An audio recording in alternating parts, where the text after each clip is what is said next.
So here we are. Hopefully the construction noises aren't too loud.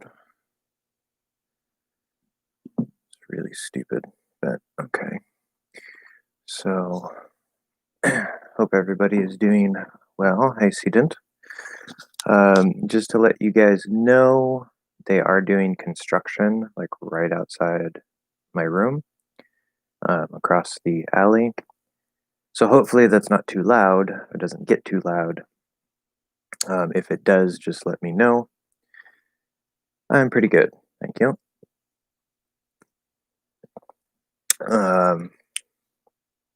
Before we get into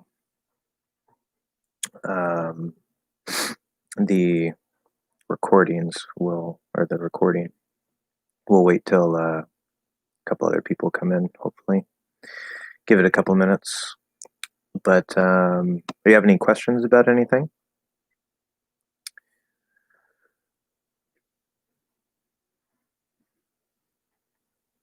While we're here, let's see what else we have. Not yet. Okay. I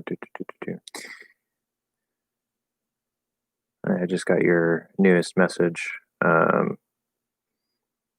Let's see.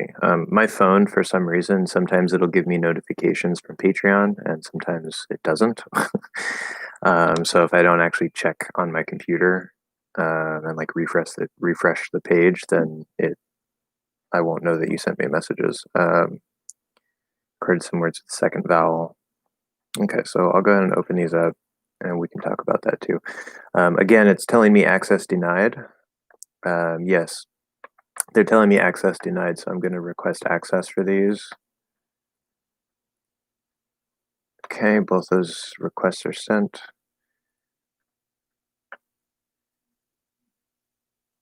Okay. And oh, now we have more people. How's everybody doing? Feel free to ask questions, say hi. Hope everything is good. I should probably turn on a light. That might be smart.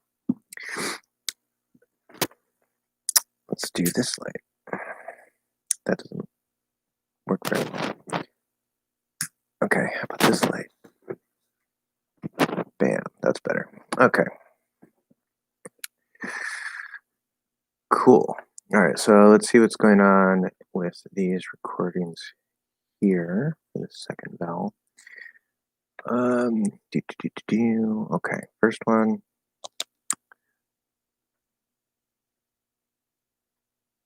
Uh-huh.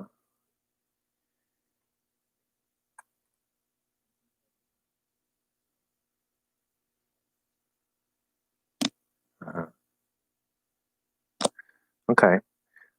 So for the first one, the record 004, that, again, the vowel sound by itself, I think I told you this before with some other recordings, the vowel sound by itself seems a little bit off.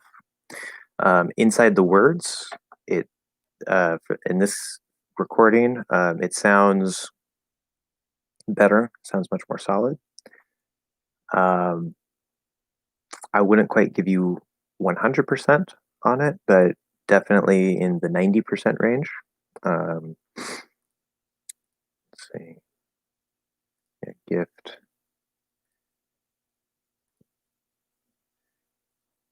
Him is, yeah. It's extremely close, like 98, 99%. And let's see, before we look at the other recording, does W or J linking happen within words as well? Say when two vowels are next to each other in a single word. By J, you mean the y sound? Is that like the IPA symbol? If you do this, then I'll interpret that to be IPA because it's supposed to be between the brackets. Otherwise, I'm going to interpret it as like the J sound, not the Y sound. But yeah, so it absolutely does. It absolutely does. And I think I talked a little bit about that in one of my linking videos. Don't worry, Sedent. I'm going to check your other recording here in a second. To answer this really quick, So this is between words. There's what I call. Oh, maybe I might have mentioned this. Maybe not. I might be saving it for another lesson. But between words, right? If you have for example, with the W, right? I said if it's O, oo, or ow, if it ends in one of those vowels, and then the next word starts with a vowel sound, we would get a small W, right? It's not a full W. It just sounds like there's a W between. So if you say like go away, go away, go away. In fast speech, it doesn't necessarily have to do that. Like you could say the fully enunciated go, go, go. You see my lips coming around, but I can say go, go, go, go away, go away, go away. In fast speech, it's that linking might not quite happen, or it might be very, very, very minimal.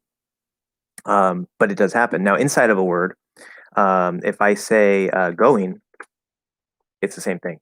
Going, going. We're going from O to E, or I, if you want to say it with I.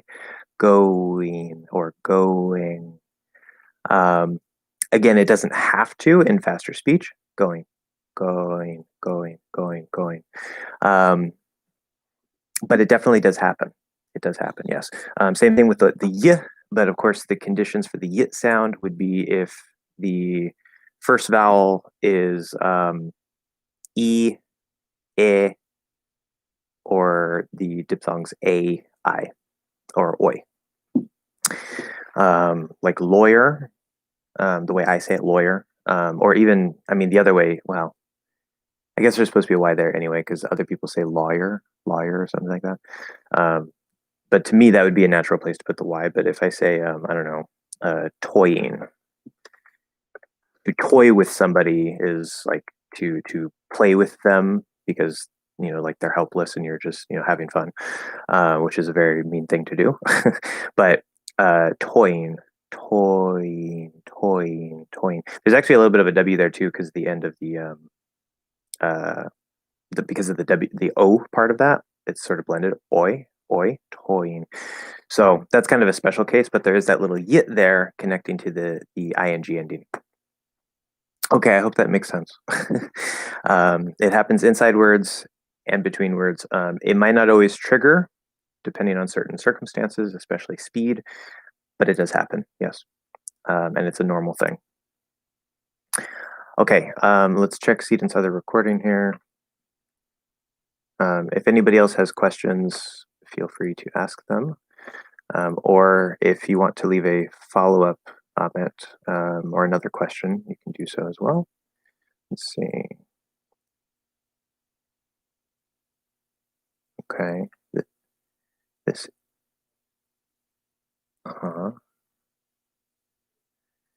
So I'm listening to Seaton's recording for the second vowel here.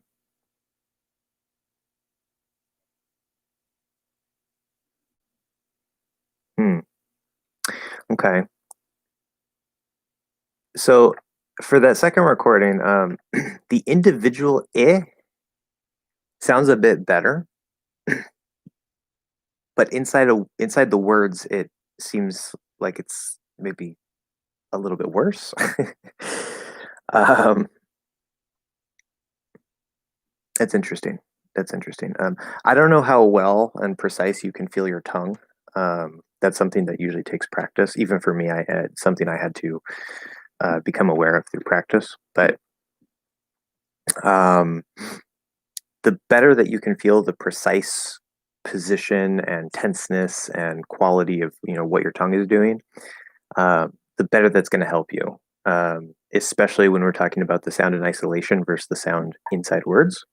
I will tell you this though, whether in isolation, can we hear that too?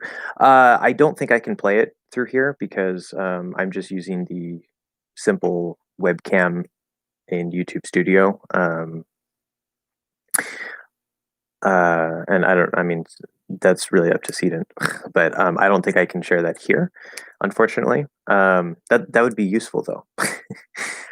When I get a little more advanced at live streaming and I start streaming on multiple platforms, I'm going to move to a streaming software And then you guys will be able to like see my desktop, and probably I can play audio and stuff for you guys. But right now we just have a simple setup. So, but I was talking with Cedant recently on Patreon, and he sent me a couple videos in Hindi, and he wanted me to focus on certain words. I don't speak Hindi, but focus on certain words to listen for that second vowel sound. And I do hear the second vowel sound. It's a slightly different quality. It's not the same as in English, but it is definitely the same sound. And so that's why we're having trouble here. I will tell you, Cedant, between both those recordings and then just the other recordings that we're going to talk about that for the sentences, your I sound, it's at a point, maybe not 100% of the time. I don't know. I'd have to have like a conversation with you. So whenever we have that Skype meetup on Patreon, then I can give you some more extensive feedback. But I think your I sound is solid. It's solid. It's not 100% perfect English I, but it doesn't have to be. If you want it to be, then you definitely can get it there. It's going to take some practice, some feedback, etc. You're on the right track. But it's so good to the point where maybe not all the time, but I think a lot of natives might not even hear a difference, or they might just hear a slight accent. So that's one of the downsides to my good ear is like I can hear if you're a little bit off. But I don't know for the average person who maybe doesn't have a good ear if they would even notice a difference. So it's very good. I would, I don't know, your pronunciation overall sounds very, very nice. I would try to find any bigger problems, which you might not really have. And because you want to take care of the biggest issues first, and then over time you get down to those last little tiny details. And the I sound is one of those details that could potentially, be fine-tuned as one of the last details of perfecting your accent. But yes, the second vowel sound it can be a nightmare. It can be. I think the problem in your case, sometimes it's actually worse to have the same sound in both languages. It's good because you don't have to really do much to be able to hit the proper sound. But the quality might be off, where if like many languages in my experience don't have that second vowel, and so they have to find it from scratch, and so they can actually find the proper placement for it the first time, as they're learning it, instead of having to sort of separate out their native version versus the English version. But that's okay. Okay, so let's see what we got here. So Amit says, can you describe the starting point of diphthongs? Okay, we'll talk about that. Cedant says, when I think about it and speak, I can't speak properly. Maybe when we talk someday and I say it without consciously thinking about it. Yeah, definitely.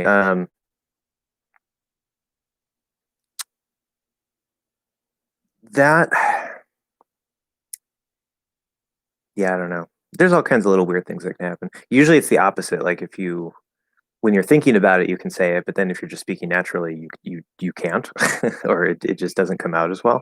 But the opposite can happen as well. When you're thinking about it, it's just like you're forcing it too much. So I don't know, weird things happen, but yeah. Okay, so for Amit, the starting point of diphthongs, how the phonemes are modified in ow, I, and a.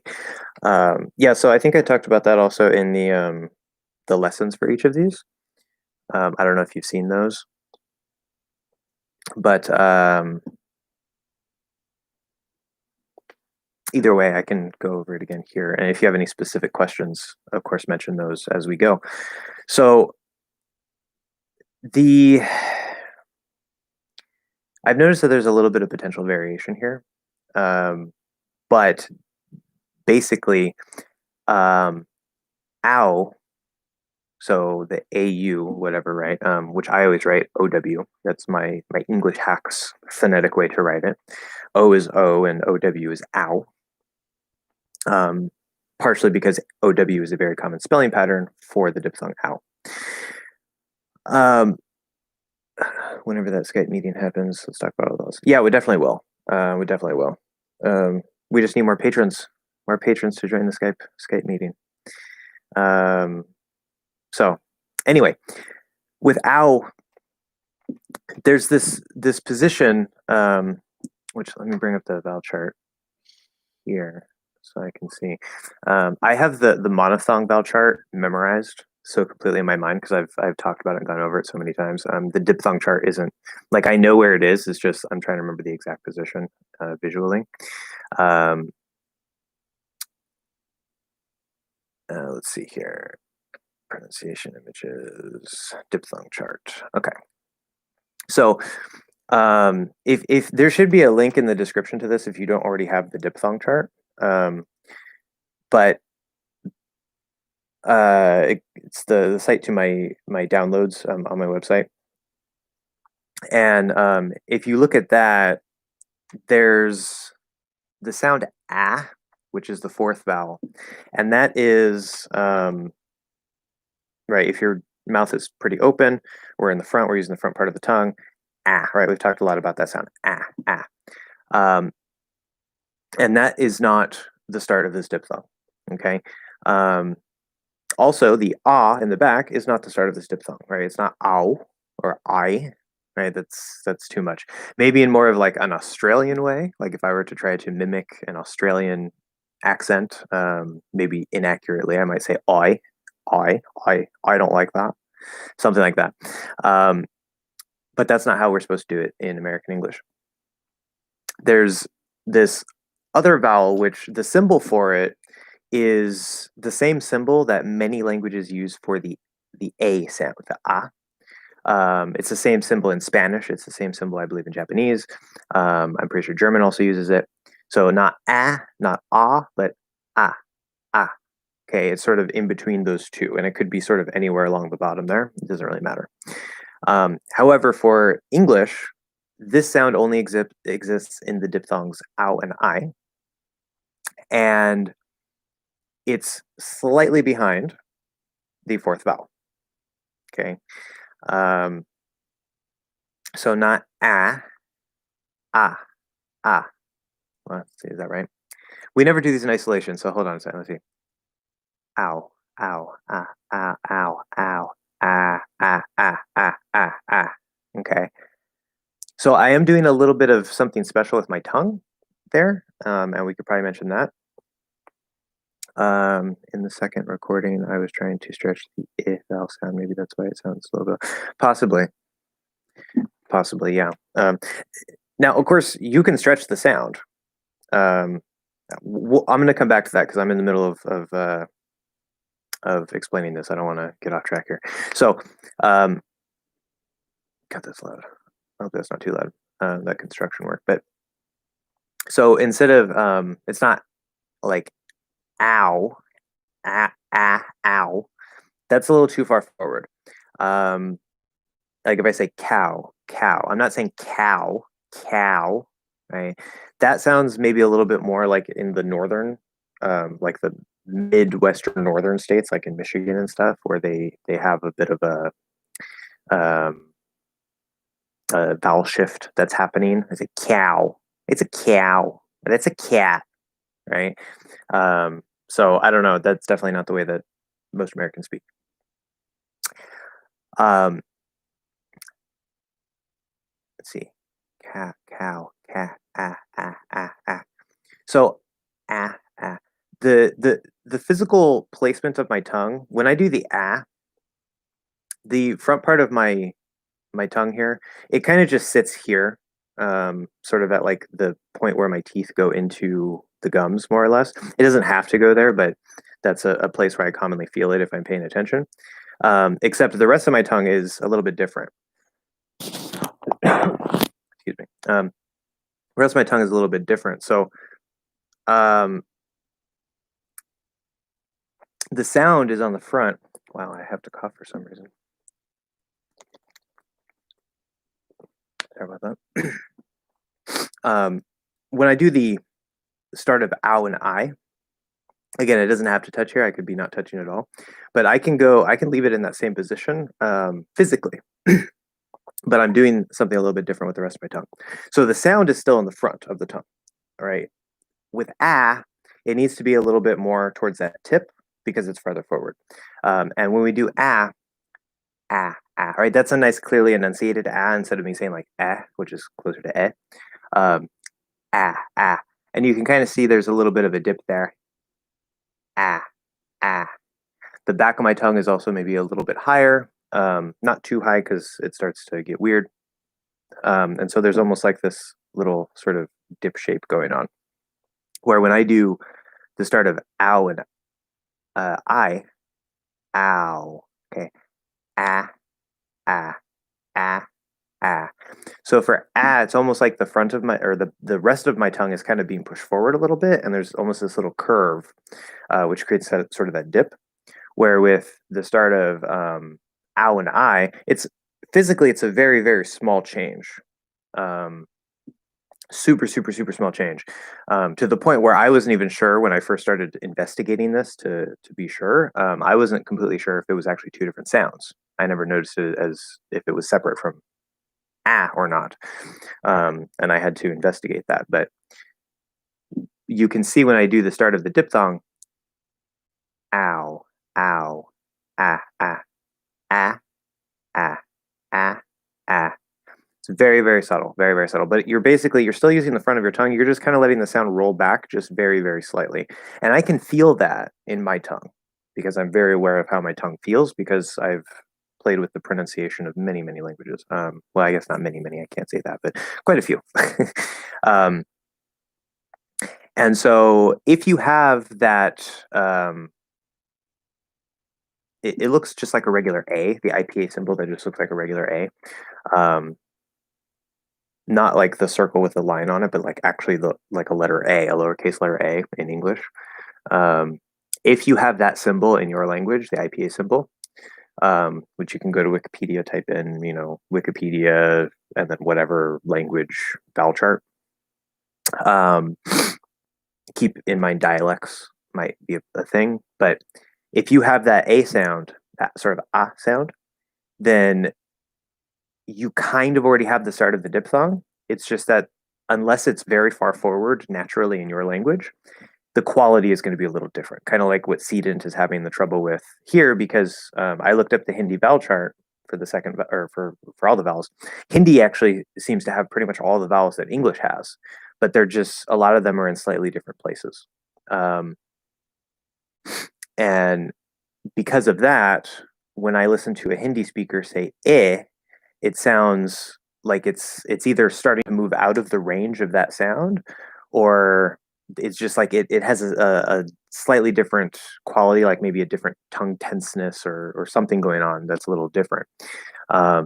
So those are other factors that the vowel chart doesn't tell you, right? The vowel chart just tells you what part of your tongue and how high or low should it be, how open should your mouth be approximately. It does not tell you about tongue tenseness or laxness or, if there should be a curve in your tongue or anything like that. So all that said, now that we've established the start of ow and I, you're going to move from that first ah position. And in the case of ow, it's technically supposed to end in the position that I call the high schwa, right? That sound like book. But you're going to round the lips around. This makes it sound very much like an ooh. And at first, before I investigated and verified all the details here, I thought that it actually was an ooh. So I was thinking it was fourth vowel plus ooh, like ow, ow. But when I actually tried to put that into words like cow and, whatever, how, cow, brown, whatever, I noticed that it didn't sound right. And so I had to check to see what my tongue was doing naturally in those words. If you do the ooh at the end of ow, you actually go into the ooh position with the tongue, you'll probably sound just fine. Like if I say, let's see, ca, ooh, cow, cow, cow. And it sounds so minor that I barely notice a difference, and I don't think the average speaker would even tell any difference there. I don't know if I mentioned that in the main lesson or not. But the main thing is that you have to round those lips at the end. So you're going to go from ah and ow. So as your mouth is starting to close and as your tongue is starting to shift from that front position towards that back, that or maybe even ooh position, your lips immediately also start coming around as well. So we have to do both at the same time. Okay, that's what makes this a little bit difficult. And you can't see the transition because the lips are closing. So that's kind of a problem. But ow,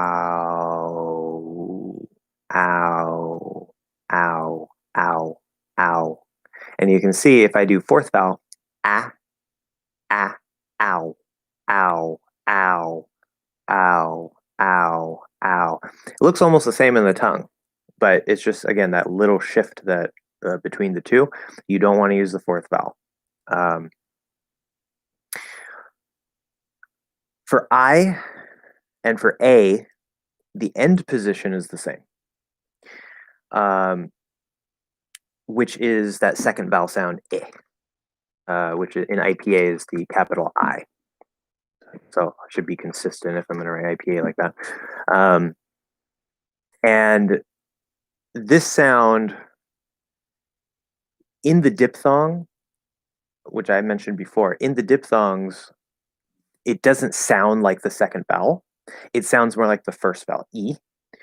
But if you go into E, if I say I or A, it doesn't sound right. It sounds too deep, like I'm going too far, or I'm just like I'm really trying to emphasize the sound in a strange way, like I don't know, something like I'm being funny or something. So for some reason that happens. I don't know. But when we do sorry, I, so that's a little bit of a farther back. It actually sounds like the Hindi so it doesn't have to be the exact position. If I go straight into a full I, I,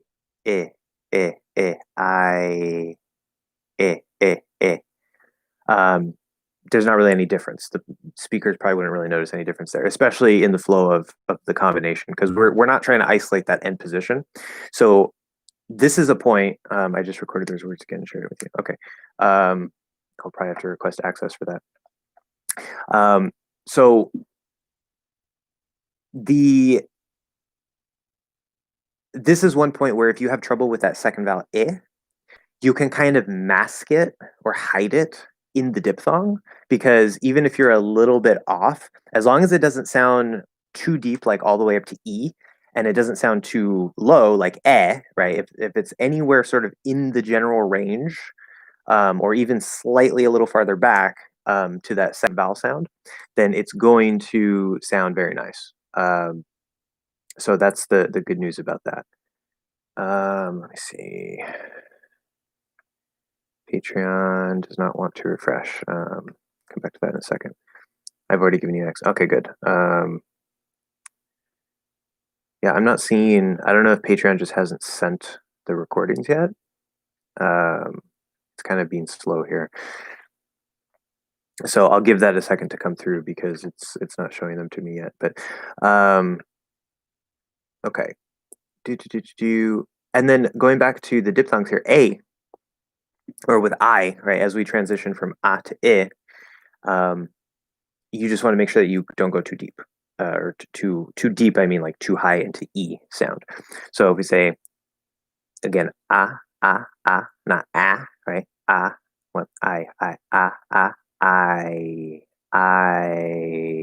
It's more or less an sound. Perfectly fine. And for that one, obviously you're not using your lips.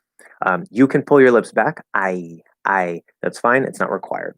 definitely not required. And you're just kind of, you're keeping the sound on the front. It might scoot's a good word here. It might drift a little bit farther back. That's okay.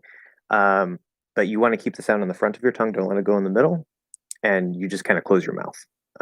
I do feel a slight little bending in my tongue compared to down here because it's a little, this way. And so it kind of flattens out a little bit more.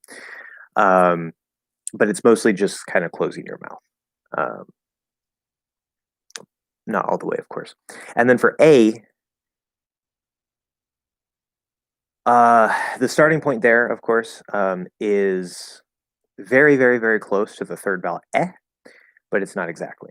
And it has a different IPA symbol, which looks like a lowercase e, not the upside down like the schwa, just a regular lowercase e. And this is a sound that if a language doesn't have that third vowel sound, they will usually have this sound. In my experience, what I've noticed on vowel charts. Some languages have both. English only has this sound in the diphthong A. So you might occasionally, like if we're getting really technical, it won't be interpreted this way, it won't be caught to be this sound because we wouldn't notice it. But because it's only in the diphthong, there might be cases where we say like eh a little lazily, and it might kind of get more towards that sound technically, or eh a little lazily where we don't open as much, and it might actually be that sound. So if you hear that, that's because we're not really noticing the difference because we don't have this as an individual sound. And it's sort of between eh and I. If you open my diphthong chart, if you have that available, you see that the I is up in the top front area of the mouth, a little bit lower than E. And the I might even come down a little bit compared to where it usually is. That's fine. It's still going to be in the same range. And then the instead of where it's more open, it's going to be very, very close to the I. It's just a slight little change in position. A. Mostly it's closing your jaw. Okay, your jaw's just going to close a little bit.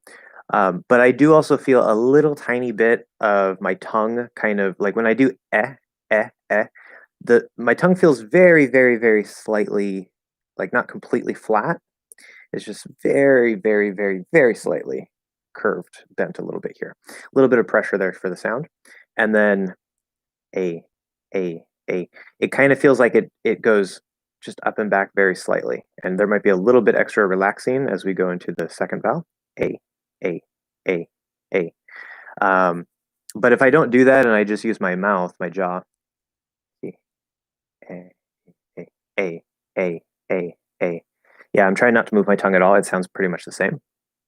So for that, you just basically want to go a little bit above the eh sound, which is a little more open, and then end in the eh sound. Even if it sounds a little bit like E, that's okay. Just don't go too high. It's a very, very small shift. You can even see a, right? I'm not saying a, that's too deep. A. If you were to start in the third vowel, right? It's a little bit more open compared to the start of the diphthong there. But if you were to start in the third vowel and go to a,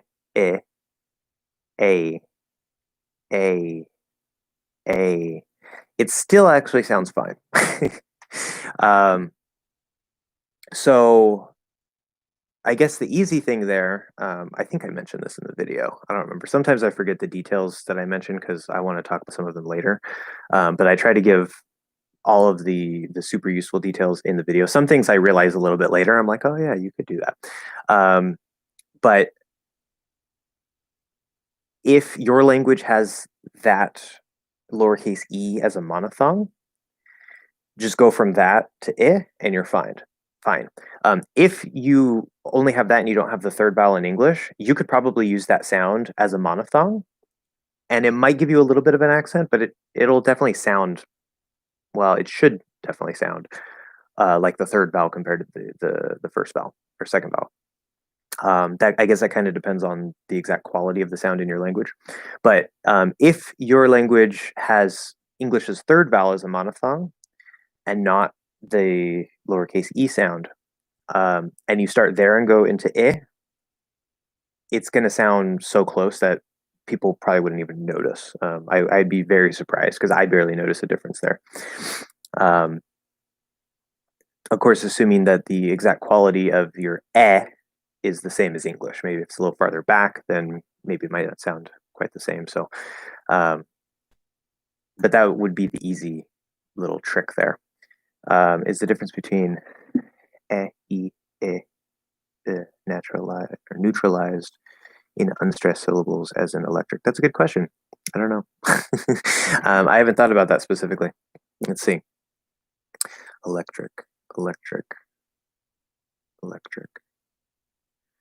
So neutralized, you mean like reduced? I'm not quite familiar with the term neutralized. Oh, so like electric? Yeah, so the fully enunciated word is technically supposed to be electric. And we will sometimes say it that way. We kind of have to have a special reason to do it, but it is possible to say it that way. Normally, we would do not say E. Okay, we're going to say either electric with a schwa, or electric with the second vowel. Now, if you do the third vowel, electric. Yeah, that sounds okay in this word. And then the start of the that's a schwa. I was thinking of the start of the monophthong. That's the not upside down one. Yeah. So technically, yes. At the start of this particular word, I don't know if there's a pattern there, but yes, you can neutralize them and use all of those. I'm going to be making. I've been planning for a while to make more reduction lessons, but as I said before, I'm really trying to get all of, like, the basic sounds done, and then I'm going to go and fill in some of the other things I want to do, like more linking, more reductions, some more stress videos, rhythm, intonation, all that. So yes, absolutely true. And see, this is a good kind of question, and it's good to know. This might be dialect dependent, also, because I do know that, for example, at least according to the dictionary, which I really don't think the dictionary is a good source of pronunciation information in general. Like it does okay, but I don't think it's the best. But at least in the dictionary, which is supposed to be based off General American, a lot of the times you'll see things written as like a schwa sound, where for me, maybe this is more of a Western American thing. I don't know, but for me, the both the schwa and the second vowel, will work perfectly fine as reductions in many words. Not all the time, but and sometimes the dictionary will say it's supposed to be the second vowel but if I reduce it to a schwa, it all sounds fine. Not all the time, but in many cases. When you find cases like this, you can just pick, like, it's good to know, oh, okay, I might hear those things, but that doesn't really help you. What you want to do as a learner is, when you find a case like, oh, I can use more than one type of reduction, just pick one. Okay. As long as you're training your ears, you'll hear what people say. And that's good because you're open to the full range of possibility, whatever the possibilities are. But you don't have to memorize, oh, in this word, this reduction all work. Like, that's okay to know. But the most useful thing is you're able to hear the sounds, and then you can pick one, whichever one you like or is easiest for you, because they all work. Of course, remembering that one of those sounds might be sort of like the full enunciated or even exaggerated pronunciation, like electric. We don't normally say it that way. So I would recommend that you don't use that pronunciation unless you have a special reason to do so. So pick one of the reduced pronunciations.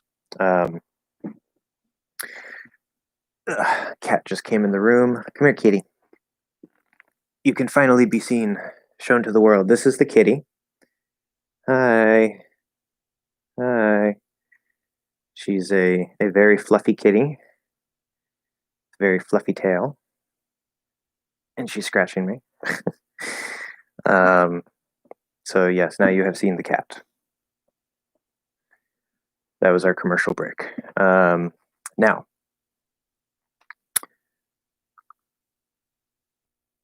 moving on. Very fantastic question.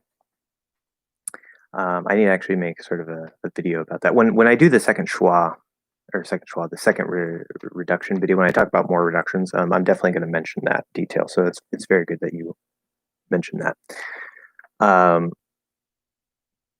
Okay. There was something else I was going to say. I don't remember what it was. Oh, yes. Amit. I know, Sedent, I haven't forgotten about you. Don't worry. But Amit, I have a question for you. I think it was you. Maybe it was someone else. I'm pretty sure it was your picture I saw. When I talked about the ing hack, and I think you left a comment saying that you're trying to learn sort of like the neutral General American pronunciation, and you were asking if that second vowel sound is the natural. Okay.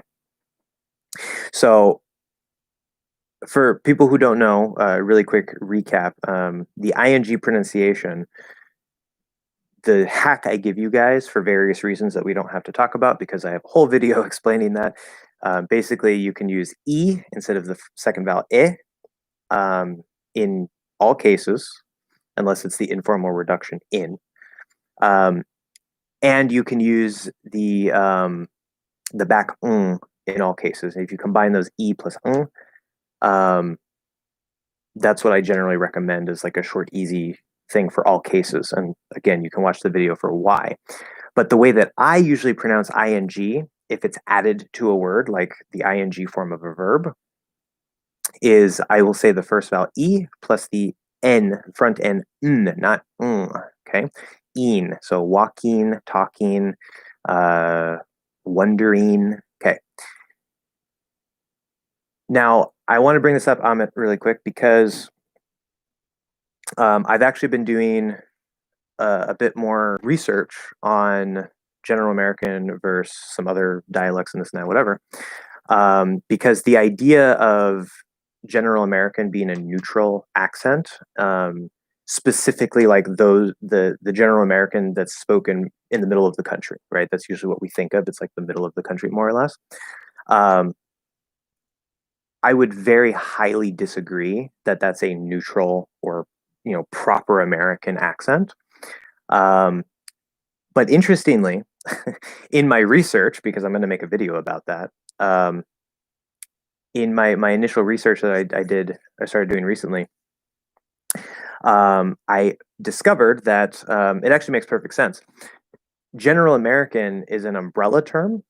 And if you're not familiar with that umbrella term, so it actually covers more than just one thing, and it's any American accent that most Americans would consider to sound, I guess, neutral or not particularly like from a particular region. So we like Southern American, well, I guess. Yeah, the Southern accent, which has variation in itself. The Southern accent is very distinct from, the way a lot of Americans talk. So that obviously is not a neutral one. But it turns out that Western American, although there are some specific variations here and there, most of Western American is actually under the umbrella of General American because there's only a couple key differences. And that I think is very, very useful and interesting because that means that the way that I'm teaching you, which is, that more slightly Western American bent, or slant angle to it, it makes it easier because there's like the cot merger, and now you don't have to worry about a particular sound. So the way that I speak, when I say een or when I say ah instead of aw for certain sounds, most Americans, like if they speak General American, they won't notice the difference that I'm saying "een" or that I'm saying "ah" instead of "aw" in certain words. Some people might. They might say, "Oh, I noticed you kind of say that a little funny," but most people don't really notice. Um, and I know this because when I was 10, I moved to Missouri. We had to move to Missouri for, well, we were only there for 2 years. But during those 2 years while I was there, I noticed that a couple words were pronounced a little bit differently. Some of the words that tended to be used were a little bit different. Like on the West Coast, we usually just kind of say funny. Like hilarious is a word that we use. But when I grew up, I always used the word funny. When I went to Missouri, they used the word hilarious a lot more. And I was like, oh, that's interesting. I remember noting that when I was in fifth grade. Um, but anyway, aside from, some minor vocabulary changes, some very minor pronunciation changes in certain words here and there, I noticed almost no difference in the way that they spoke compared to the way that I speak. It was really just really specific words, not even any patterns of words, just like little things stuck out to me here and there. And again, I sort of have a naturally good ear. So that might have been why. But even considering that, I didn't know that it was a different accent. It's supposed to be a different accent in the Midwest. Um, and maybe they noticed a little bit of difference in how I speak, but nobody said anything. That's usually something that kids would kind of point out, like, "Oh, you talk funny," and nobody ever said that. I'm pretty sure someone from the Midwest, when they hear someone from California, I think most people probably wouldn't notice too much of a difference.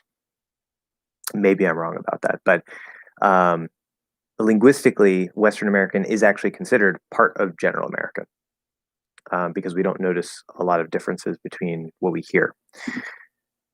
So I just want to bring that up because technically I am teaching you General American. It's just like an easier form of General American. But again, you can do whatever you want. If you want to focus on, if you want to learn the cot merge or not the unmerged, like the two cots, if you want to be able to do that, that's a personal choice, no problem. That's perfectly fine. If you want to say ing instead of een or ing, that's your choice, perfectly fine. When I was learning Spanish, there were certain little details. First, I started focusing on Mexican Spanish because regional, like I'm from San Diego. But I started learning more about like Spain Spanish and Argentinian Spanish, and I started to say, "Oh, I really like how this sounds. I like how that sounds." And I started to adopt just certain little details here and there that maybe some would tell a native like, "Oh, maybe I think he's from here or from there. I'm not sure," but it would still sound natural, you know. So you can sort of pick and choose certain details of your accent if you want. And of course, you don't have to have a perfect accent. That's also a choice, and it takes a lot of work to get to that point.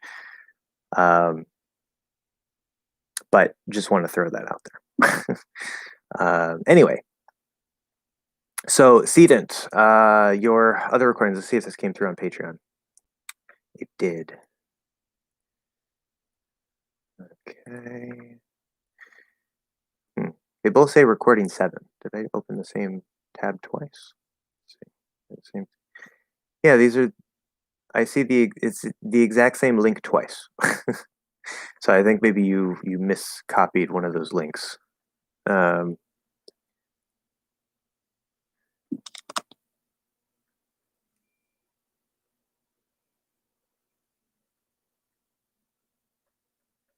Okay. Some of those were slightly off compared to others, and I mean very slightly, like 1% difference, maybe 2% difference. Some of those sounded perfect. Gift at the end sounded 100% perfect. Does it? He says that happens a lot on Patreon. So, I mean, I think you're pretty solid with your I. Now, go ahead and send me that other link, and I'll check that as well. But I also want to talk about those other recordings. Recently on Patreon and on Facebook, I sent out a request to people for anybody who wants to have their speech, their pronunciation, analyzed by me. And I'm going to make video content out of this.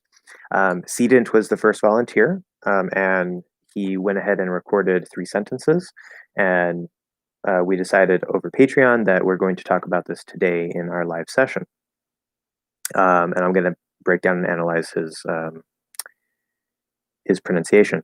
Except I just realized that I can't share the audio with you guys. That's a problem. Oh, I know. I can probably unplug my headset and then you guys should be able to hear it. We'll try that. And we'll see what happens. Hopefully that works. But that is an open call to anybody. Okay. Now, again, I am going to take your recording. It could be just audio only. That's fine. I'm going to take your recording. I'm going to record my analysis of it. And I'm going to make a video out of that. If you want to remain anonymous because you're a little too embarrassed or whatever, that's fine. There's no need to put yourself out there.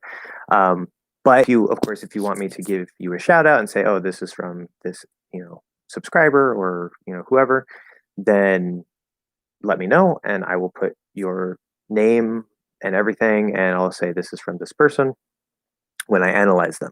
So anybody who wants to get their speech analyzed, rhythm, stress, the sounds, the connections, the flow, naturalness, right?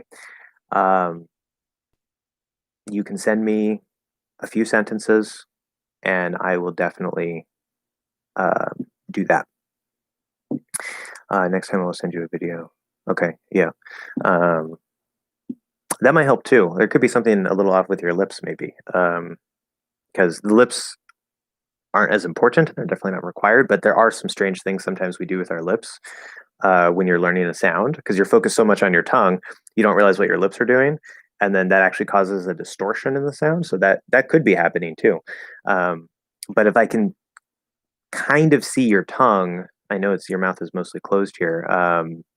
That could also help me give you better feedback as well for the I sound. But yeah, for the sentences, of course, I can also put that in the video and then people can actually see your mouth and I can give feedback on that so that people know what to do with their mouth. And you could just do a close up of your mouth. It doesn't have to be like like your whole face. That's fine. But anyway, what's the difference between thought? I think you mean through. Because there's through and there's throughout, but through doesn't have a T. And taught. Do you mean the difference in pronunciation? I assume. I mean, they're quite different words, but I just want to make sure.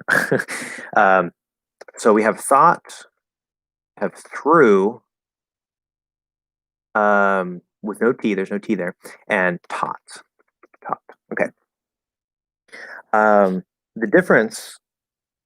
The OUGH and AUGH spelling patterns. These are kind of 2 ways to write the same thing, more or less. These are absolutely horrible. They're absolutely horrible. Luckily, there's only a limited number of words that use these spelling patterns. But they tell you nothing about the pronunciation. Absolutely nothing, okay? The G and the H are usually silent, but in some words, it might be an F sound. Like when we say cough, the GH is actually an F sound, cough. Or if we say laugh, F sound, right? You laugh. But most of the time you see GH, it's going to be completely silent. Especially like even in the word high, it's not high or something. We don't have throat sounds. We have the h, the H, which is breath, and that's it. Okay.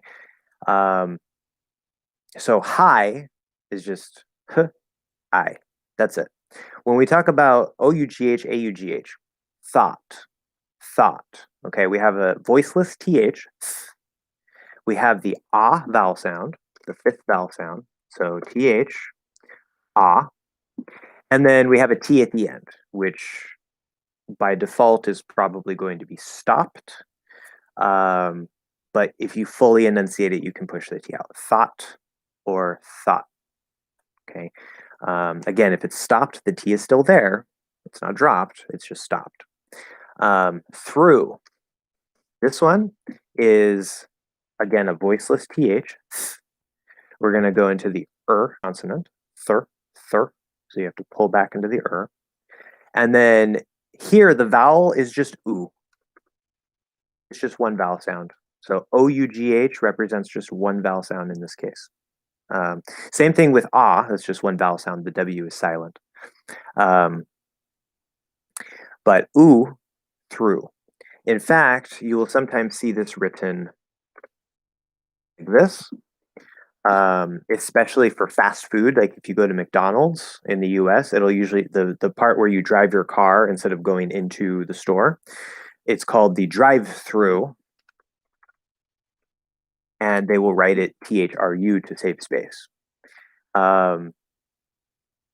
You're not supposed to write it that way, but there are certain special cases like that where you can write it that way. There was one thing else I wanted to mention about that. Oh yeah. Also, this word, past tense of throw, right? I threw the ball. This is pronounced exactly the same. It's just THRU. Okay, the U sound, or the Ough vowel sound. And then taught, TAUGHT. This is exactly the same as thought, except instead of a TH at the start, we have just a regular T sound. Taught, or with a stop at the end, taught. Okay. Yeah, but the OUGH and the AUGH, I think most commonly it's the fifth vowel ah. But that is a spelling pattern that you can't really trust because sometimes it's a schwa, like if we say tough, okay, that's T with a schwa. Well, it's upside down V. It's not a true schwa. It's a sound, whatever. T and then f with an F at the end. Tough. So you just have to kind of memorize how those words are pronounced. That's the easiest way to do. There's a limited number of them. Just memorize them. Usually, I don't tell you guys to just memorize things because that's generally not the best advice, but there are cases where direct memorization is the easiest and most effective thing to do. Okay. How do you say eighth? There's a couple different ways. I'm going to come back to that. Okay, Amit, and I'm not missing anything here, am I? I think I answered everything. I know, Seedant, I have to check your other recording and get to the sentences. I remember that. Okay, and I want to answer Amit's question really quick first. Trying to keep track with everything. Okay, does the sound, does the sound, oh no, I see. Sound. Okay. See, this is why I should read the whole thing first. Does the sound like eh before the n, and like an a as in dangerous before the for you too? Okay. I'm gonna come back to that because there's some things I have to explain there. Let me check the status of Seedant's recording here. Gotta make sure we get everything. I don't want to leave anything behind. Again, let me know if the construction sounds outside are too loud.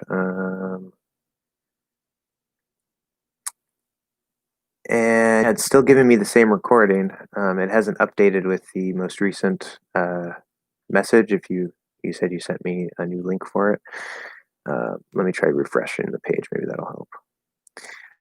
So again, I'll come back to that again. This is Patreon's fault, not mine. Sorry. So for this question, does so that's the fourth vowel right? He's writing AE, which is supposed to be mixed in the IPA. We got that. Okay. So that's the fourth vowel There's no new recording notes. Just okay. Good. Thank you very much. So I don't have to worry about that. Now, when you put the sort of looks like a backwards 3 and then the schwa symbol, the upside down lowercase e. That, if I say that, that sounds 100%, 110% British. I don't think Americans ever say that. Yeah, I mean, you can give me example sentences too. That always helps. But does the a become before n or before n, like a regular n sound? Let's see. And. Oh, I see what you're talking about. Okay. And. Yeah, this is the thing. Let's see. Let me think of a word that doesn't completely usually get reduced. Like,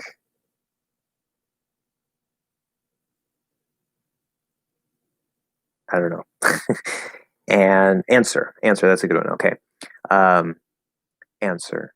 Answer. That's a possibility. Yes. That is definitely a possibility.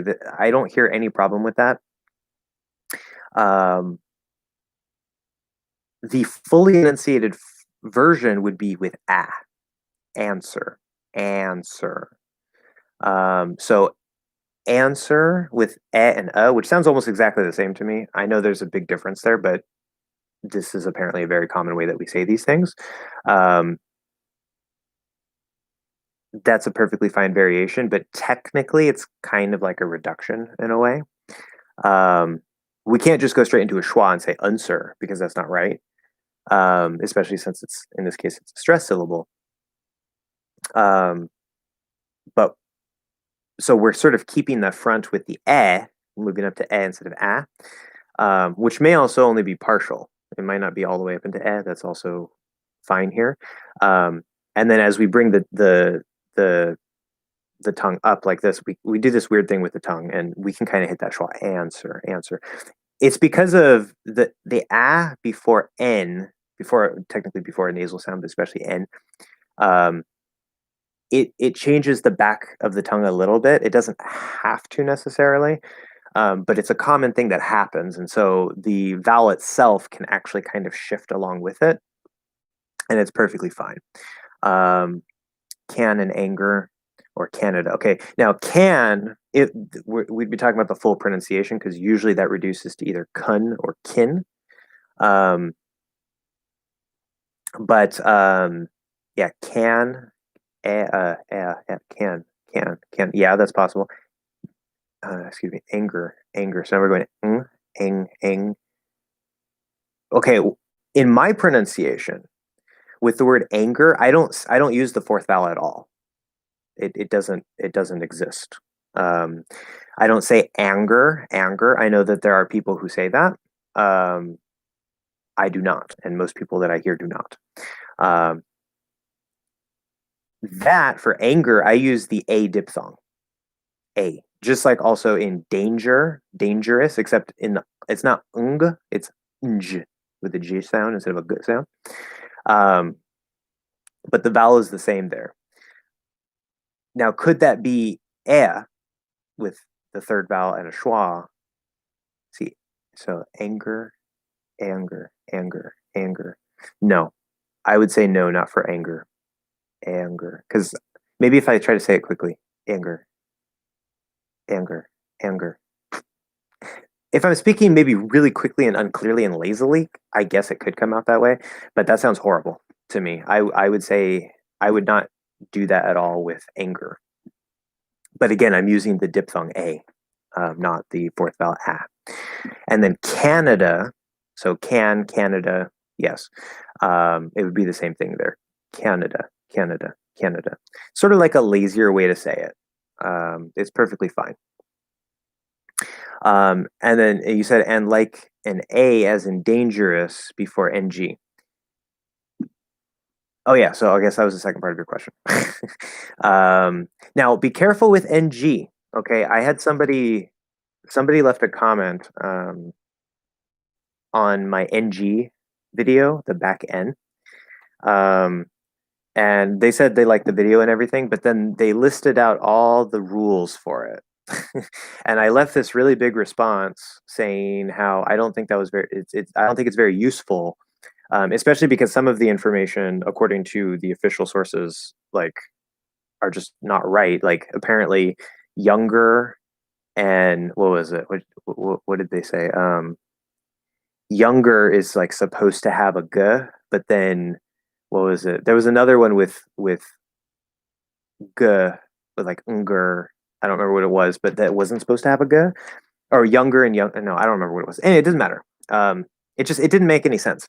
Um, with the ng, which okay, you always check the IPA.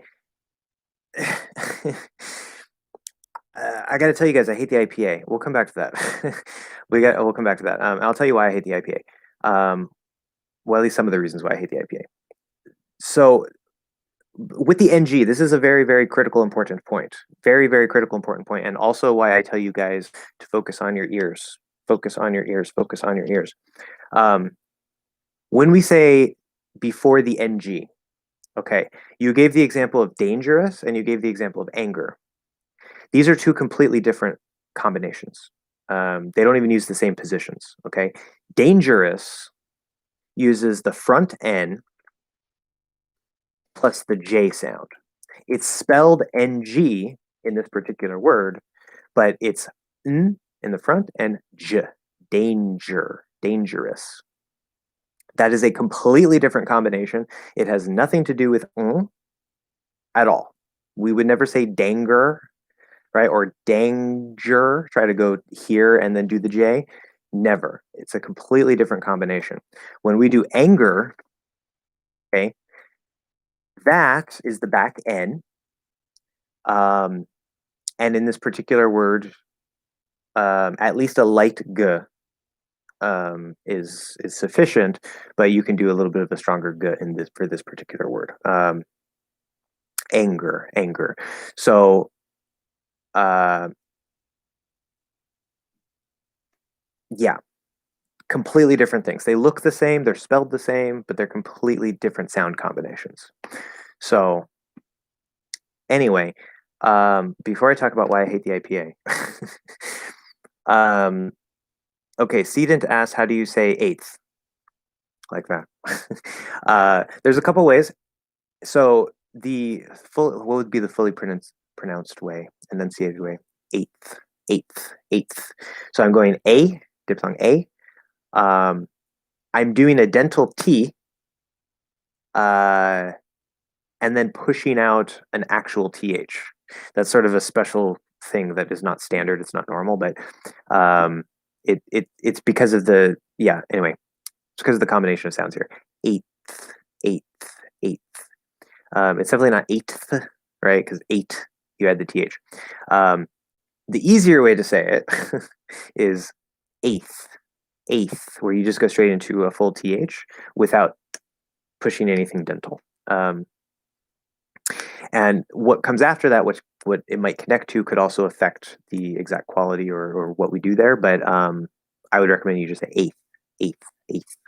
So a diphthong plus a voiceless TH, like this. Eighth.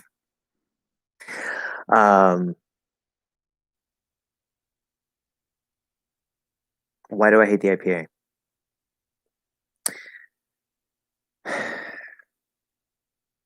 The thing about the IPA, I think the IPA is a good idea and it's a good tool in general.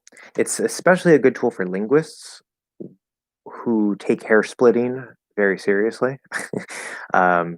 For anybody who doesn't know that might be listening or watching this later, hair splitting is making distinctions or differences between very, very fine little details that in reality, like in everyday practical reality, don't actually matter that much, but they are technically true. I try to avoid hair splitting for the most part, because it's generally not useful for your actual skill development. Useful knowledge, interesting knowledge, not useful for skill development in many cases. Not all the time, but in many cases. Now with the IPA, in my experience for other languages, the IPA can be pretty useful. in a language like English, because of how English is, especially American English, because like it's stress timed and we have all these reductions and we have all these crazy things. Um, and sometimes more than one thing can happen, like we saw with electric. There's not just one way to say that word. Um, I don't think that the IPA is always the most accurate. I don't think that the IPA is like it maybe even if it is accurate, it might just give you a very limited um, viewing of what is possible. Um, and more importantly, the main reason why I dislike the IPA, it is a perfectly fine tool that you can use. I'm not saying don't use it. And I keep it on my vowel chart, my vowel charts, just for reference for people who know the IPA. But I try to avoid teaching it directly because what the IPA does is it gives your eyes a different alphabet. It just gives you more characters to try to attach to sounds. But if your ears can't really hear those sounds in the first place, it doesn't matter. It really doesn't matter. And for some people, they like that little extra tool where they can go and they can double check and they can say, oh, okay, yeah, it's supposed to be this way. Again, I don't think it's always the most accurate. And even if it is accurate, I don't think that it is it doesn't show you everything that's possible from most sources. Now, another thing, one reason why I say it's not always accurate is because you can go to 5 different dictionaries, and for some words that I've looked up, they're pretty consistent across those dictionaries, but there are some words that I've looked up and across dictionaries, they're all supposed to be American English and they're all supposed to be General American, which because that's the basic standard neutral reference, supposedly, like that sort of Midwest basis.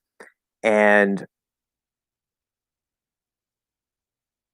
you might end up getting 3, 4, or even 5 different IPA transcriptions. Some dictionaries just use their own transcription, and they might include the IPA in addition to that. But I've seen that happen multiple times. So, I mean, if you're consistently using the same dictionary as your source of IPA reference, then I guess that kind of solves that problem. Um, but at the end of the day, the IPA is a visual crutch that takes time away from training your ears. It can be useful for some people, and if you like to use it, use it. There's no problem with it. But me personally, I don't think that there's enough benefit in it um, compared to just directly training your ears and really being able to hear the language. Because the IPA is just basically like an extended alphabet. That's all it is. And it's phonetic, right? It's supposed to match letter to sound. Um, but at best, it's a short-term tool. Like if you're a beginner or if you're just now exploring pronunciation, then yes, it can be very, very useful because you can check, oh, okay, maybe like I can't hear the difference between these two sounds. It's supposed to be this one. Okay. But when you're more advanced, or if you've been studying pronunciation for a while, the IPA, in my opinion, I could be wrong, in my opinion, the IPA is just a really big crutch. And you ideally want to try to move away from that um, as best you can. But again, if you want to use it, it's fine. It's absolutely fine. There are some other uses, like if you're just curious or whatever, or you like linguistics, you want to get more technical with things, have fun. There's no problem with that. But for the average learner who doesn't care about all the technical details and this and that, whatever, it's much better to build the practical skill than to learn a separate alphabet, in my opinion. So that's my view on the IPA. Aside from that, if there's any other questions, of course, I can answer those questions, or if you want follow-up to anything that I've explained, I can do that as well. We also have the sentences that Student recorded, and I'm going to unplug my headphones after I open these files and see if you guys can hear the audio, if Patreon will work.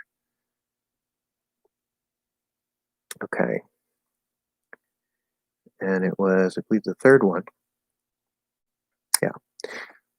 Okay, check if there's any messages, no messages. Okay, so I'm gonna go ahead and unplug my headphones here. And I'm gonna hit play. Let me know if you guys hear this.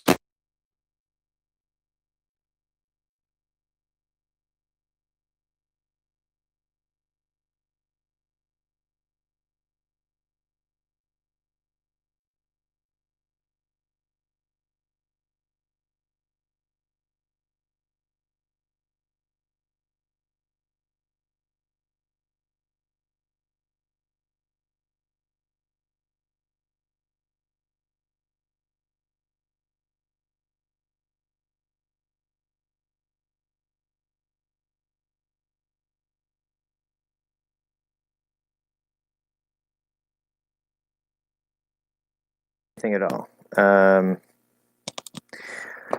Okay, then we're going to postpone that. I'm just going to put those into videos and we won't be able to do it live, unfortunately. So just stay tuned for the videos. I do have to use the restroom really quick.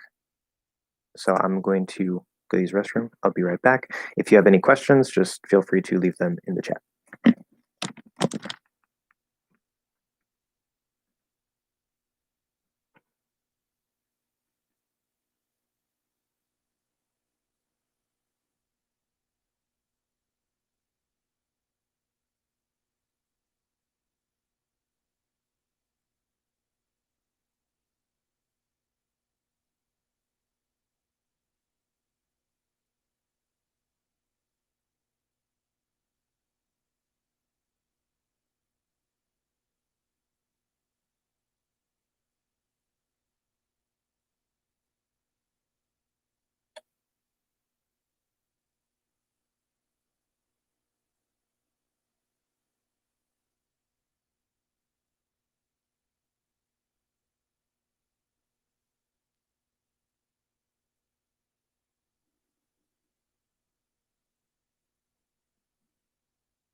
You can still give me feedback on that. And also in the third sentence, that was the is sound.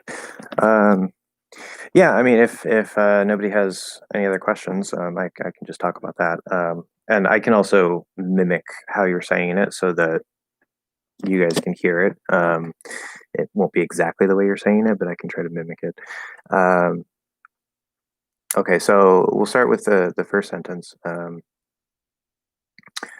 see. In case people come in and I'm talking about this, I'm just going to say, feel free to ask questions. So, that's what I wanted, wrong tab. Here. Okay. Okay. So with the first one, the sentence is, what do you want to do? Of course, this is want to, but it's almost always pronounced wanna, so we're just going to go ahead and do that. Of course, the writing of wanna is informal. You're not supposed to write it that way, but we won't care about that here because we're focused on the natural pronunciation. The spoken version wanna is not necessarily informal, but the written version is. Okay, so how you're saying this, let me try to mimic you here for a second. I'm going to shadow you. What do you want to do? Let's see. Let's smile. That's okay. What do you want to do? What do you want to do? I'm not saying exactly like you, but You're already saying it extremely well, extremely well. The first thing I would mention here would be the intonation, the rhythm of it. You're saying like, what do you want to do? What do you want to do? What do you want to do? Which, depending on the context, could be possible. That sounds kind of like maybe like you asked, like you're restating it. Maybe that's one way to restate it. Like you say, hey, what do you want to do? And they say, oh, what? What did you say? I didn't really hear you. And they say, oh, what do you want to do? That's one way to repeat it. But sort of a normal default, if I just ask you, hey, what do you want to do? What do you want to do? Right. Dun, dun, dun, dun, dun, dun, dun. I don't know if you notice a difference in the intonation there or the rhythm. What do you want to do? What do you want to do? What do you want to do? So you can ask questions about that if that's not clear. Okay, good. So sometimes it's difficult, especially with speed, to explain the difference in rhythm. That's one of the harder things to teach, especially if you can't hear it. But if you can hear it, then that makes it easier for me. Secondly, that's probably the biggest problem, is the intonation's off. And I know you were reading that sentence, so that probably contributed to it, which is okay. But we do have a couple other details here. Let's see, I'm gonna play this again. Drive is being stupid. Let me refresh. Ugh, so stupid. Okay, playing. Okay, so I notice that T, the T on what, you're pushing out that T. That is the least likely thing we're gonna do. And then then your D on do is, the position of it is very slightly off. It sounds good. It's mostly correct, but it just sounds a little bit off. And then the vowel on what is acceptable. It's within range, I think, but I would maybe tighten that up a little bit. Let's see. We're going to talk about the details here. I'm just trying to find the pieces. What do you want to do? What do you want to do? Yeah. Let's focus on do. Yeah. Yeah, that comes across. And again, that's part of the thing, because you're giving more emphasis to do because you're focusing on it. Even if it's just a little more emphasis, and that's why it makes it sound like it's maybe in a special context, right? Like, not, what do you want to see, but what do you want to do, but for your sounds, in the word what, so it's spelled with an A. This is supposed to be that upside down V sound, the what I call the schwa. It's just not a true schwa, because it is stressed. And because it's that upside down V, it can be a little bit more open. It can get more towards like wah, wah, wah, wah. Not ah, that's a little too much. But it can be a little bit more open, and it's acceptable. I would preferably tighten that up a little bit, like what, what, what, what. Okay, it's a what. And you're saying it mostly the same. The way that I'm altering it when I try to say like ah or whatever, it's not exactly how you're saying it, but you know what I'm talking about. That's a very minor detail. It actually probably doesn't matter too much, but I try to be as accurate as possible with my ears. Then the T on what? Again, if you're fully enunciating and you have a special reason to do so, then you can push out that T. It's possible. It's always possible. A T at the end of a word, by default, most naturally is going to be stopped, right? What? Whether that's a glottal stop, full glottal stop, or the lazy non-glottal stop. But of course, we know that is very susceptible to change. It's easy to change based on the sounds around it, especially whatever's next. In the case of what and do, especially these two words in particular, but anytime there's like a T and a D, this maybe not anytime, but a lot of times this will happen. But especially these two words because they're so commonly used together. We don't usually say what to do or even do a stop and say what do. You can do that. That's definitely possible. There's no problem with it. We're probably going to let the D take over the T because D and T are basically the same sound. It's just D is voiced. They're the same position. And now, because that D, because it's a grammar word do, not a main verb do, it's not stressed. This is sort of a special case.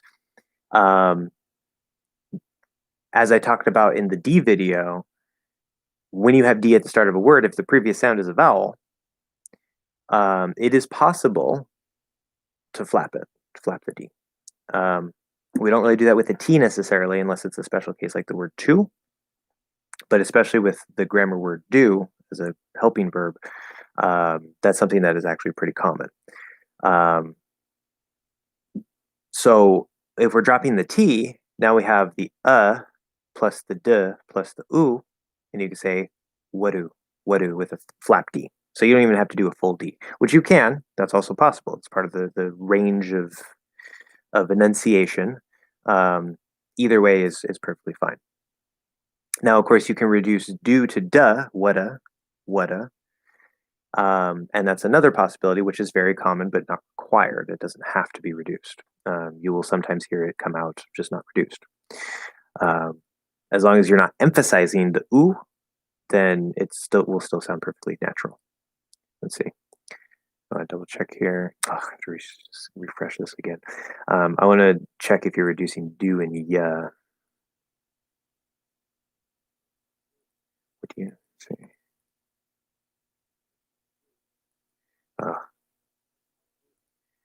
Yeah, it sounds to me like you're saying do and ya. Yeah, you're saying do and ya. Now, this is an interesting point. This is a very interesting point. So these two words, do and you, right? Again, do is a helping verb to make a question, not as a main verb. When they're together like this, so do, the full pronunciation is do, commonly reduced to duh, okay? You, the full pronunciation is you, commonly reduced to ya, with the schwa. So both of these will commonly reduce to schwas. In reality, in the reality of the flow of natural speech, it could be do you without any special emphasis, as long as you're not making it really loud and super, super clear. It could just be do you. You can keep the ooh sounds. It could be do ya, duh you, duh ya. Any of those combinations are fine, natural, and common. That's the thing about reductions is, and this is another reason why partially why I have problems with the IPA and partially why I want to talk to you guys more about my idea of like the ranges and qualities of sounds, because just because something has a reduction doesn't mean it will always come out as a reduction, even if there's no special stress. Okay. When you give something special stress or emphasis, or you're just speaking more clearly, more enunciated, we will tend to use more of that full sound. Okay. The full pronunciated sound. So do enunciated. So do you, whatever. But without any special stress, without any special extra volume or whatever, many reductions can still come out unreduced and still be natural. It's just that the most likely thing is that it will be reduced. Okay. So a lot of these pronunciation rules, especially talking about basic sounds with stress patterns, I think it's a little bit different. But when it comes to basic sounds and how like we reduce and we link and we do all this stuff, there's so many possible combinations and variation just within the speech of one speaker according to certain guidelines. Yes, it's all the same language. It doesn't go crazy into whatever. But because of how English is, I lost my thought. I got too far out into whatever. Yeah, do, the.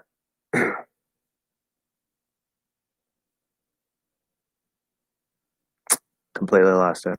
Yeah, that happens. Telling you guys, I'm pretty sure I have ADHD. This is the second week in a row that that's happened. That also happens in my classes, like not all the time, but frequently enough. I know, right? It's just gone. It just disappeared. It's like it was there, and then all of a sudden, I don't know what I'm saying anymore. It'll come back. Yeah, I know, right? Um, but the general track I was on there is that. Oh yeah, that's what it was. See, now I remember because I remember rules. Um, a lot of these sound or linking rules, especially basic sounds with reductions, they're not actually rules. They're descriptions of what most commonly happens. Okay. It's not necessarily even about naturalness per se. Sometimes clearly enunciating can take away from naturalness. Um, but with reductions, the full pronunciation is always possible. It's just not likely to come out. With do and you, because these words are so frequent, you will frequently hear do or duh, you or ya, or whatever combination of those four, just because that particular combo is so super frequent and common. But for anything like electric, right? We were talking about that earlier. Electric, electric, electric. Whether it's reduced or not, you could always say electric. It's just not the most common way it's going to come out. It's not in this case. I don't want to say it sounds unnatural necessarily, but um, we're most likely going to reduce. So, and that's why the reductions are important, especially if you want to sound natural. If you just want to sound clear and understandable, and you don't care about sounding natural at all, then you never have to reduce anything. You really don't. But that can definitely make you sound very stiff, like a robot. Like if you always say to instead of tuh, it's just you're going to sound a little bit weird. You'll be understandable. I don't think anybody will have any trouble understanding you, but you definitely won't sound like a native, which is kind of paradoxical, right? Because you're supposed to learn how to speak nice and clearly, hit the right sounds, but it's a little more complicated than that for naturalness. And that's why I said again, you want to start with learning about the reductions. You learn about what is the specific placement, and then we get more into these details where you guys here. I don't know about everybody who might be watching this or will watch it later, but you guys here seem to be more at the point where you're more open to those details. You already have a lot of that knowledge, and basic positions and stuff. So vowel in do is okay. In the second do, I believe so. In both do's, I think they were fine. Let's see. Oh, I'm gonna have to refresh again. If I leave this tab open too long, it just doesn't play anymore, so I have to refresh it. Let's see. What do you want to do? Do you want to do? Yes. So, what was things? Okay. I also noticed that that first do, like what do you want to do? You're saying that D a little too hard as well. Like the position is a little bit off. It's like it has almost like a little bit of a J sound to it in both of your Ds. It's very small. It's very subtle. Again, this first do with what and do, what do you, or what do you, or whatever, however you reduce it, we're very likely going to tap. You don't have to flap the D there, but if you don't flap it, we don't want to say like what do, like what do. We want like what do, what do. It's okay to make it more solid. For the vowel sound in both do's, they sound fine. I should clarify and make sure, of course, that the do as a main verb, like at the end of this, what do you want to do? That is a main verb. Or like I do my homework. That do cannot be reduced to duh because it is a main verb. It is always stressed. Okay. Yeah, if I say like what do you want to do? What do you want to do? That's not even the right word. You'd be like, duh, what? So be careful, right? Because we have the two do's. One is a helping verb, it's just grammatical. They happen to be the same word, but they're not treated the same in pronunciation. The full pronunciation between them is the same, the D plus an Ough. But the grammar, the one that makes the question, the helping verb, commonly gets reduced to a schwa, D and schwa, possibly flapped D depending. Okay, so what do you want to, and then what else do you do there? I think there was another detail. Let's see. What do you want to do? What do you want to do? Want to. Yeah, okay. That's pretty much all I have to say about that. Your flow is pretty nice. What do you want to do? Yeah, the biggest breaking point in your flow is between what and do, because you're kind of pushing out that T. So those would be really all I have to say about that. So just a couple small points, and you would sound absolutely perfect in that sentence. So very good job, Stephen. Very good. We have another sentence, which is, okay, this one has a little bit more off. This is the sentence, I saw him last week. And I'm glad the way that you said some of these words, because they're common mistakes. Well, mistakes, for naturalness anyway. Okay. So you're saying, like, I saw him, let's see, I saw him last, I saw him last week. I saw him last week. Yeah, something like that. So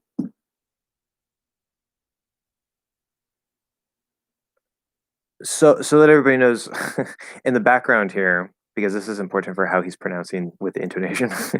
I sent out that thing saying, get your pronunciation analyzed, your speech analyzed. And he responded and he's like, I don't know what to say. Give me some sentences. So I gave him just some random sentences. And it's coming through in the intonation. This is a useful point for you guys. I can tell that he's reading an item on a list because of his intonation.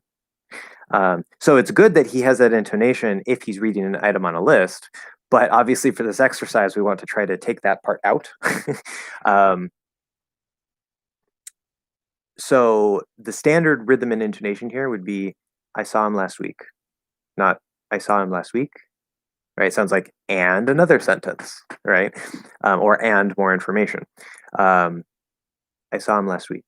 I saw him last week. So we want to drop at the end, just so that is very clear. Are you talking about a specific topic today or any questions? Okay. Right now I'm just going over some recordings that Cedent sent me and analyzing them, which I'll also be making videos about later. But if you have any questions about anything at all, feel free, no problem.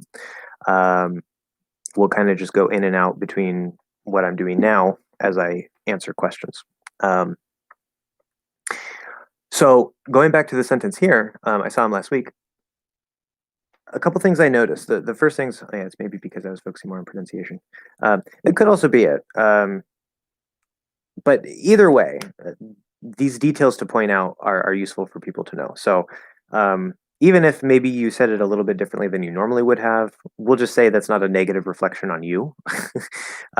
That's why, like, if you find certain sentences and you try to say them exactly the way like you found them in a particular context, or you just think of a sort of a default context and you just say it yourself instead of me giving you something to read, that is technically a little better, because now all of that is on you.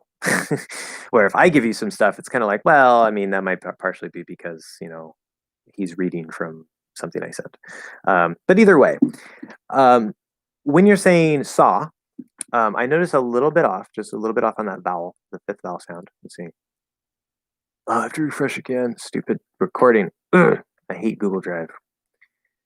You would think that Google products would like work,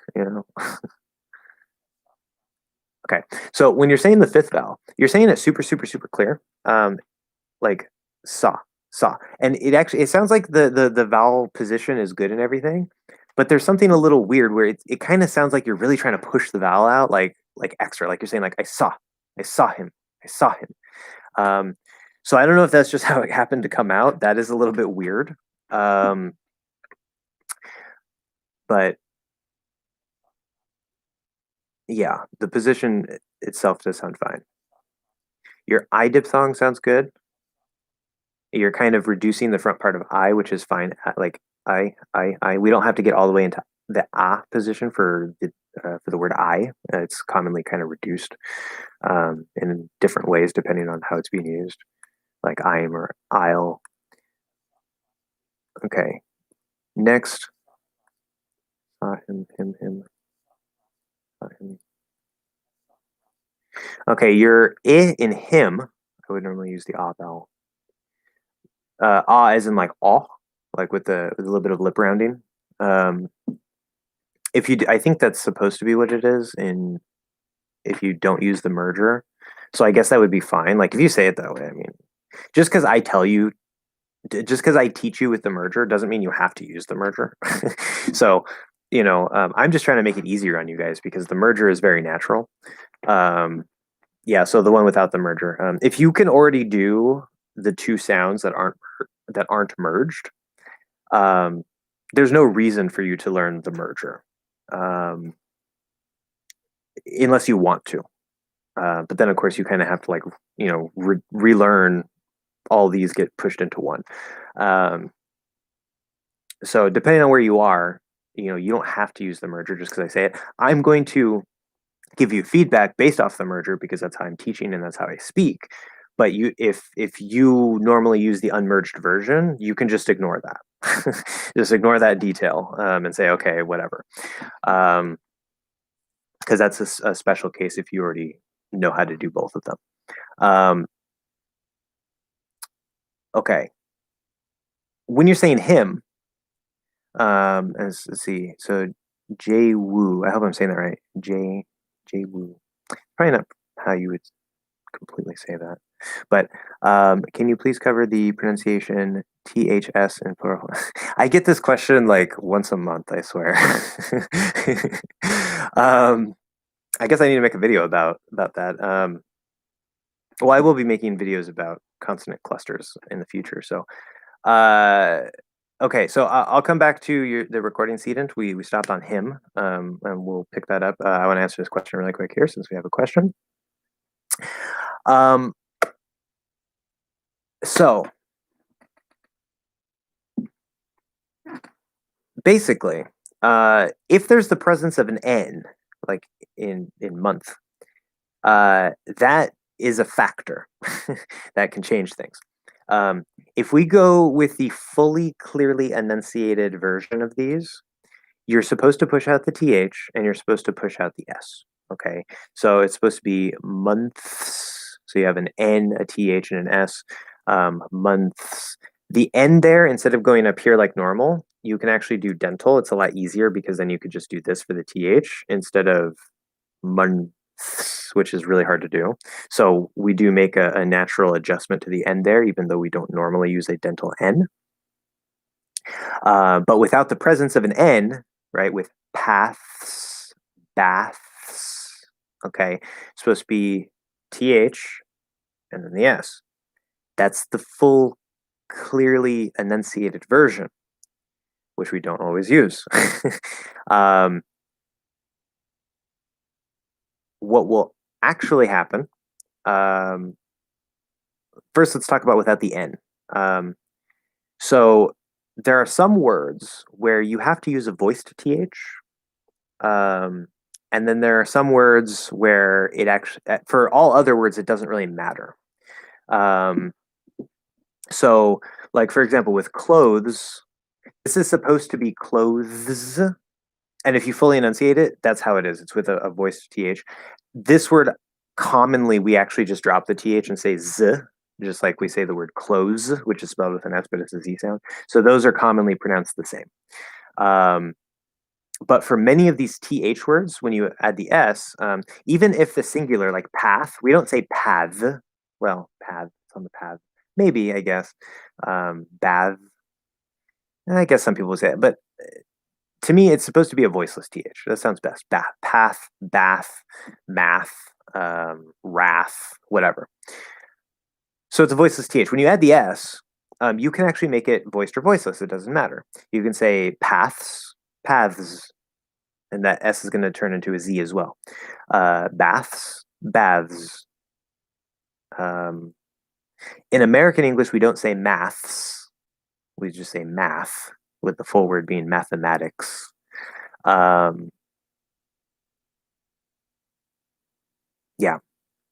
And even with, I know this doesn't have an s at the end, but the whole switching between voiced and voiceless th. Normally, you can't do this, but at the end, these are things that can happen with the word with. This happens usually depending on what the next sound is. You can always keep it a voiceless th. You don't have to change it. But if the next sound is voice, like with, I don't know, money, right? M is a nasal sound, it's voiced.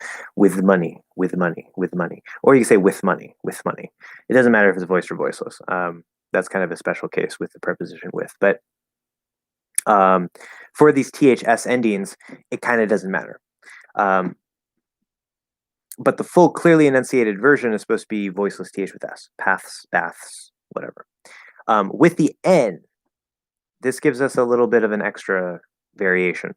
So fully enunciated, months, okay?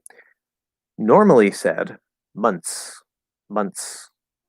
So we're actually not doing a th at all. We're not doing a dental th. We're not doing a regular th. We're doing n plus t plus s. But we're not doing t, like we're saying t and then s. We're going into the n position, and then we're pushing an s through the t. So you go n, t, t, t, t, like you start pushing that t out, but then it turns into an s. Months, months. Okay. If you put the tongue on the teeth for the n, it's acceptable. There's no problem. It can be dental, but we can also do it in the regular position, so that doesn't matter.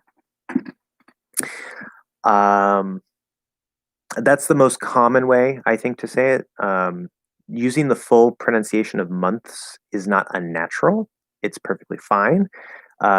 It's just a little harder to say, so we usually kind of reduce that th to a t. Sorry, maybe asking about mouths. Yes, mouths or mouths. That one I naturally like to do voiced. Mouths, mouths. Even though the singular is mouth, but you could say mouths. That's also fine. The point is the th at the end. There are cases where it's variable, especially with the s. It kind of doesn't really matter how you say it, but there are many words where the th at the end, it has to be voiced or voiceless. In fact, what I've noticed, because I'm scared of saying mouth. It's kind of a hard word, right? It's a mouthful. I've recorded the extra practice for the two voice, or for the th sounds, the voiced and voiceless. I just haven't edited them and published them yet. And I did some extensive research where I was trying to find as many examples as I could for th, voiced and voiceless, at the start of a word, middle of a word, and end of a word. And what I noticed is that the voiced th, although it is used at the end of words where like it has to be, like for example, we have bath, which is supposed to be voiceless. At least that sounds a lot better to me. Maybe some people do a voice. But then there's bathe, where the vowel changes and it becomes a voiced th. That's the verb to bathe. You can't say to bathe. That's not a word with voiceless. So there are cases where there's a voiced th at the end of a word, and it has to be a voiced th. But that there's a very limited number of words that actually have a voiced th at the end. I think it was something like 8 to 10 words or something like that, as far as I could find. Maybe there's some that I missed, but I went through a gigantic list of like hundreds and hundreds of words with th sounds, and I only found like maybe 8 to 10 with voiced th at the end. Of course, the exception, right? As I said, if you're saying mouths, paths, baths, you can change that into a voiced th. but by default, they're supposed to be voiceless. You can't do that with all voiceless th at the end. There's just certain cases, I think. So usually if you see a th at the end of a word, it's going to be voiceless. That's what it's supposed to be. Now, yes, I guess that answers your question. If you have any other example words that you want me to mention, or you have any other questions about details or whatever, or other questions, feel free to ask them. In the meantime, if nobody else has any particular questions, I'm going to go back to the analysis of Sedent's sentence. So we stopped on him, and I probably have to refresh this again. Yeah, I do. I'm trying to hear the quality of your I, your second vowel there, just to make 100% certain. Notice, by the way, really quick, I just said certain with a pushed out T. Normally it's a glottal stop, certain, with a syllabic N. I just want to point out the fact that I very naturally said that. Yes, I'm aware that I'm talking to English learners, and maybe that creates a little bit of a change, but even in my everyday speech, I've noticed that sometimes it comes out certain, sometimes it comes out certain, more commonly certain, but that full pronunciation of the T is always possible. Okay, just don't stress it too much here because it's not supposed to be a really strong T. Okay, let's see.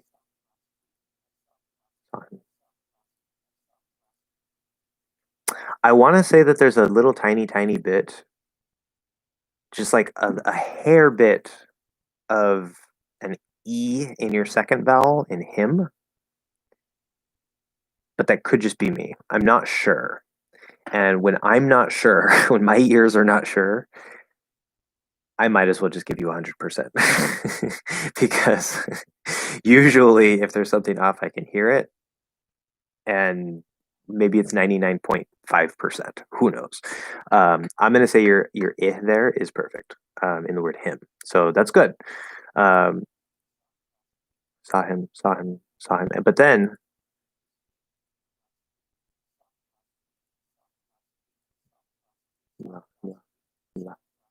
okay, so last really stands out because you are using the British pronunciation of the word last, which instead of using the fourth vowel, it uses British English doesn't have the merger. I'm pretty sure it's not aw. it's that other ah sound. Basically the ah sound that I have, but a little farther forward. Lost, right? It sounds very British. Last week. I saw him last week. So that sounds British to me. If you want to fix that word, you have to use the fourth vowel, last, which could be a little harder to do. Again, it's a minor detail. If you want to sound American and completely natural, you do have to make that change, but it's your choice if you want to actually rewire that. And that's the same for last, fast, past. Pretty much any AST word is going to be that fourth vowel. There's probably some exceptions. If there's an E paste, right? Obviously, the E usually changes A to A, so that doesn't count. But if it's just AST with nothing else, it's usually going to be A. Okay. Also, the ST ending. I don't think I've talked to you guys too much about this. Maybe in some of the analysis videos that I've done, but ST is very, very, very commonly, we're going to drop that T. We're going to drop that T. The fully enunciated pronunciation of words that end in ST would include the T sound. First, last, past, haste, paste, whatever. But you can stop it, right? Because the T at the end of a word by default is most commonly stopped unless it connects to something, rather than dropping completely. However, after the S, it's possible to stop it. In my mouth, it's a little difficult to stop it.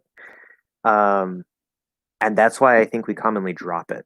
Of course, this is at the end of a word. If it's at the start of a word and you say, like start, you're not going to drop that T. You can't do anything with that T. It has to be a soft or a weak T, right? This is just, it's at the end of a word and there's no connection or anything. But that's also the interesting thing about the connection. This is special too. And again, this is where we get more variation and possibility of things that can happen. Okay. And again, not talking about different dialects, just things that can happen that are natural.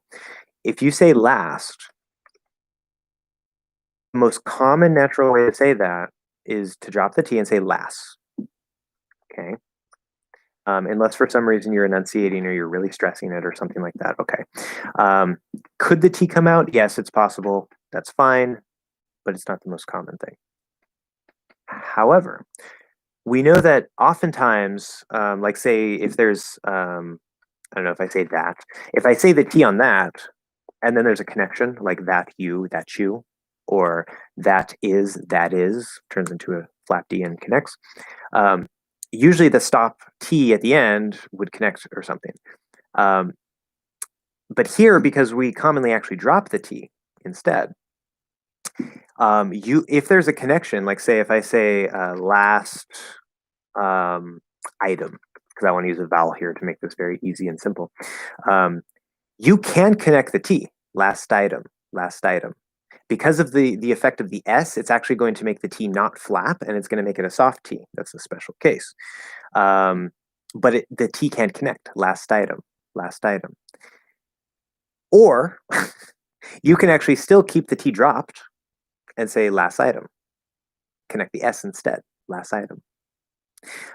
It's a little less clear, but it's still very, very natural, and it's clear enough that it's a very standard, normal way to say it. It's just not clearly enunciated. So with words that end with ST, there's actually a lot of possibilities that you might hear come out. You might hear last, maybe a stop, which is a little harder to last, which is really hard to notice. And then if there's a connection, maybe the T connects, maybe the T disappears in the sound before it connects, right? The S sound. So again, it's things like this where I say like there's so many possible rules that could potentially apply in certain cases, like for connections, or just certain things that we might do, like dropping a T or stopping a T or whatever it is, that a lot of these rules, they're very contextual.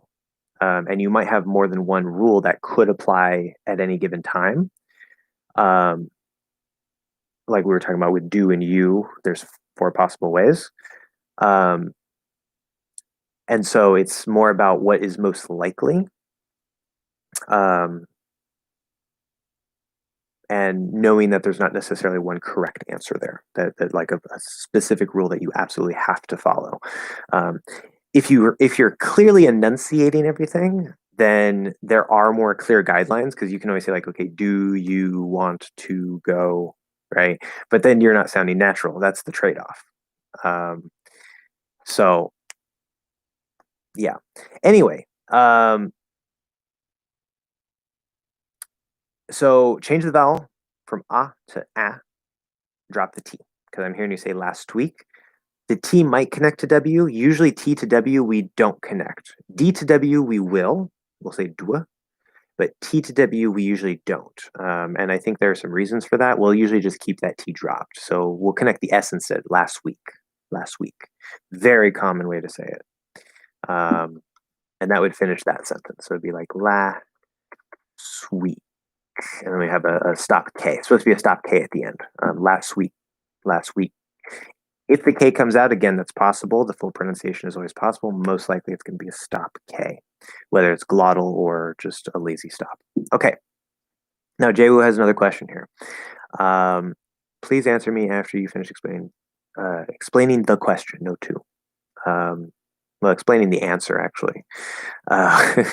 Explaining the question would be about defining what the question is. That's okay.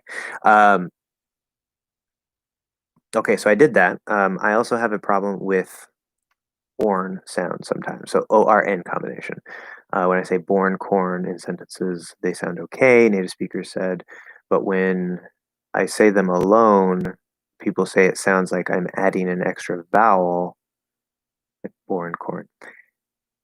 Okay. This is an interesting point. I have lots going on my phone, apparently. Okay.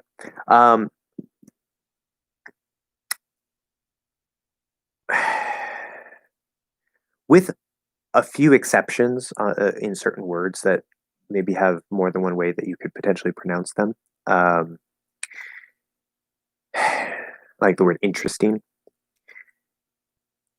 Aside from those special cases, 99% of the time, you want to make sure that you're not adding extra sounds. Okay. Which is probably pretty obvious, right?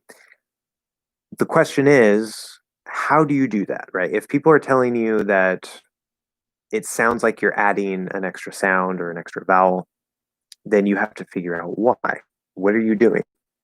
Okay. And this is actually a common problem. The solution is to say these a bit faster. Okay. Now, ideally, so you said in a sentence they sound fine. So that's a good point. That's sometimes weird things like that happen. You say it in isolation, it sounds weird. You say it in a sentence, it sounds fine. It's probably because maybe the speed, right? With the flow of all those sounds, they don't tend to notice. Either they don't notice you're putting an extra sound in it, or you're just not putting in an extra sound because you're flowing better, right? Where when you focus on the one word, you're trying to say it like so super nice and clearly, that as you transition from one sound to another sound, you might actually end up hitting a second sound, and you don't want that. So especially to n. Okay, if I go really slowly, right? Born. Okay, that's straight R to N. Now, I have very good tongue control, and ideally, you want to have very good tongue control as well. But let's say maybe I don't have such tight control that I say it really slowly, right? Born. If I get a little lazy there, my tongue kind of moves forward. I start hitting the I sound before I close the N. Okay. True mastery, a sign of true mastery is when you can say any particular sound and or any particular word slowly and accurately, right? This is one reason why slow shadowing that I talked about last week is so insanely powerful, because it gives you the chance to really listen to something that's being pronounced slowly and try to make sure that your tongue is following the proper path and not hitting extra sounds on the way. So that's all this is. This is a common problem that can happen. This also happens in consonant clusters a lot. Like instead of saying please, right? People might accidentally say please, please. They put a little extra schwa in there. And actually, in native speech, there's a way to say please, which doesn't actually mean please. It's a special use of the word please, which is like, yeah, right, I don't believe you, or like, oh, that's really stupid or something, which is please, right? It's kind of a weird, special, informal way to say it. And so in that case, you can say it that way, but it's a special use. Usually when you have like PL or PR or whatever it is, you don't want an extra sound in between. So you have to make sure that whatever the first sound is and whatever the next sound is, that your transitions between those sounds are tight enough that you don't have extra sounds in between. So that's all you got to do. Just have better control of what exactly is going on with your mouth. It's not a big deal. You just got to practice and make sure that you get that. Now, if you try that and you still can't seem to fix it, that's when it helps to get feedback and guidance, and you can go practice that next week or something. You can say, hey, I'm still having trouble with this. For my Patreon patrons, I allow you guys to send me recordings, not a million recordings 10 times a day, but if you want to send me some recordings here and there, I can give you feedback. But that's for my Patreon patrons. So that's another possibility if you want to become a patron. But yeah, hopefully that answers that. Let me know if you have any other questions, of course. So the last sentence that Stephen said, and again, guys, feel free to ask whatever you want as I'm doing this. Just want to finish this up here. I got to refresh the page. Make sure I didn't miss anything here. Yeah. Okay. And go away. Let's see.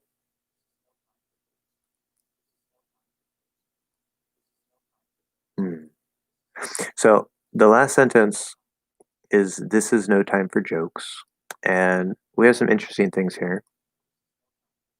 So he's saying like, I don't even know if I can accurately repeat that. This is no time. No, this is no time for jokes. This is no time for jokes. It's a little stiff. It's a little bit stiff, a little bit mechanical.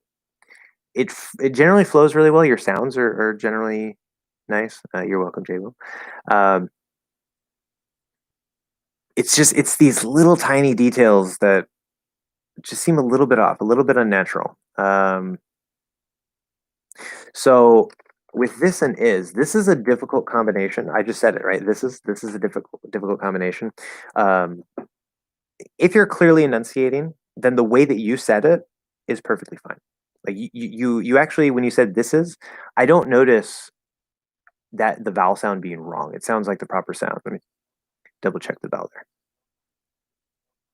This is maybe in this you have a tiny bit of an e, but it both of your eh sounds in these two words sound good. So it sounds to me like you're very clearly enunciating, and you're speaking pretty quickly, which is good.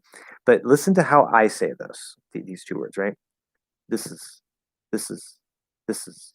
So I'm not saying this is where I'm sort of connecting the s on this over to the vowel eh and is.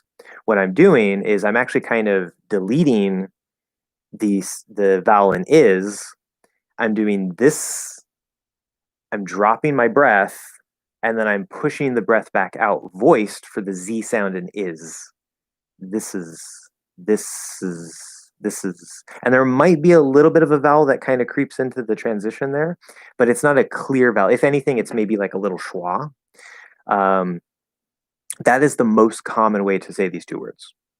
And the most natural way, I think. The full enunciation isn't unnatural in this case. It's just we don't usually do it. So it's yeah. This is, and that can be very hard to do. If it helps, you can think of it like this, because what we're really doing, it's it's hard to contract with an S or a Z sound, and so we usually don't. But especially in the writing, we definitely don't. Now, if I say Chris, and I either say, whoops, that's not right. That's bad spelling. Chris, apostrophe S. So a guy named Chris, right? Christopher, whatever. And either I'm saying possessive, like his car, or if I'm saying, if I'm contracting it, like Chris is tall, right? You can write that contraction like that. It's supposed to be like this, right? If it ends in an S, you're not supposed to write the other S. You just put the apostrophe. That's a writing rule. Um, actually, that's for possession, actually. I don't think we're supposed to do that. Yeah, actually, that doesn't apply to the contraction. So I don't think this is a written contraction. Maybe if you're contracting it and writing it this way, we would actually add the S. But if it's possession, you're not supposed to put the second S. Anyway, that doesn't matter. That's writing rules. In either case, the pronunciation would be Chris's, Chris's. Okay, just like this is Chris's. I'm doing exactly the same thing. I'm not actually saying that vowel. Maybe a little bit of a schwa, but I'm basically going from the S to the Z, dropping my breath, pushing it back out.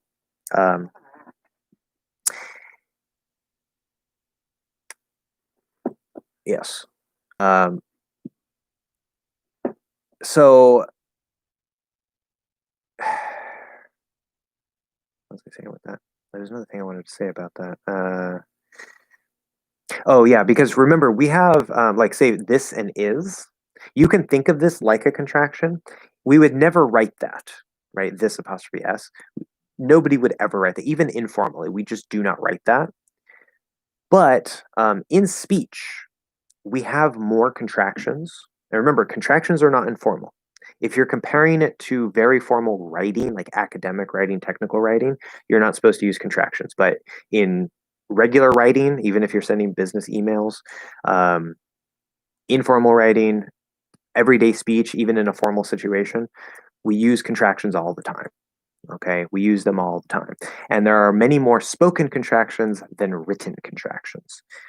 This is one thing that I think a lot of teachers don't really tell you guys. Not that, oh, I'm such a good teacher or anything, but it's not the most important thing to know for being able to communicate.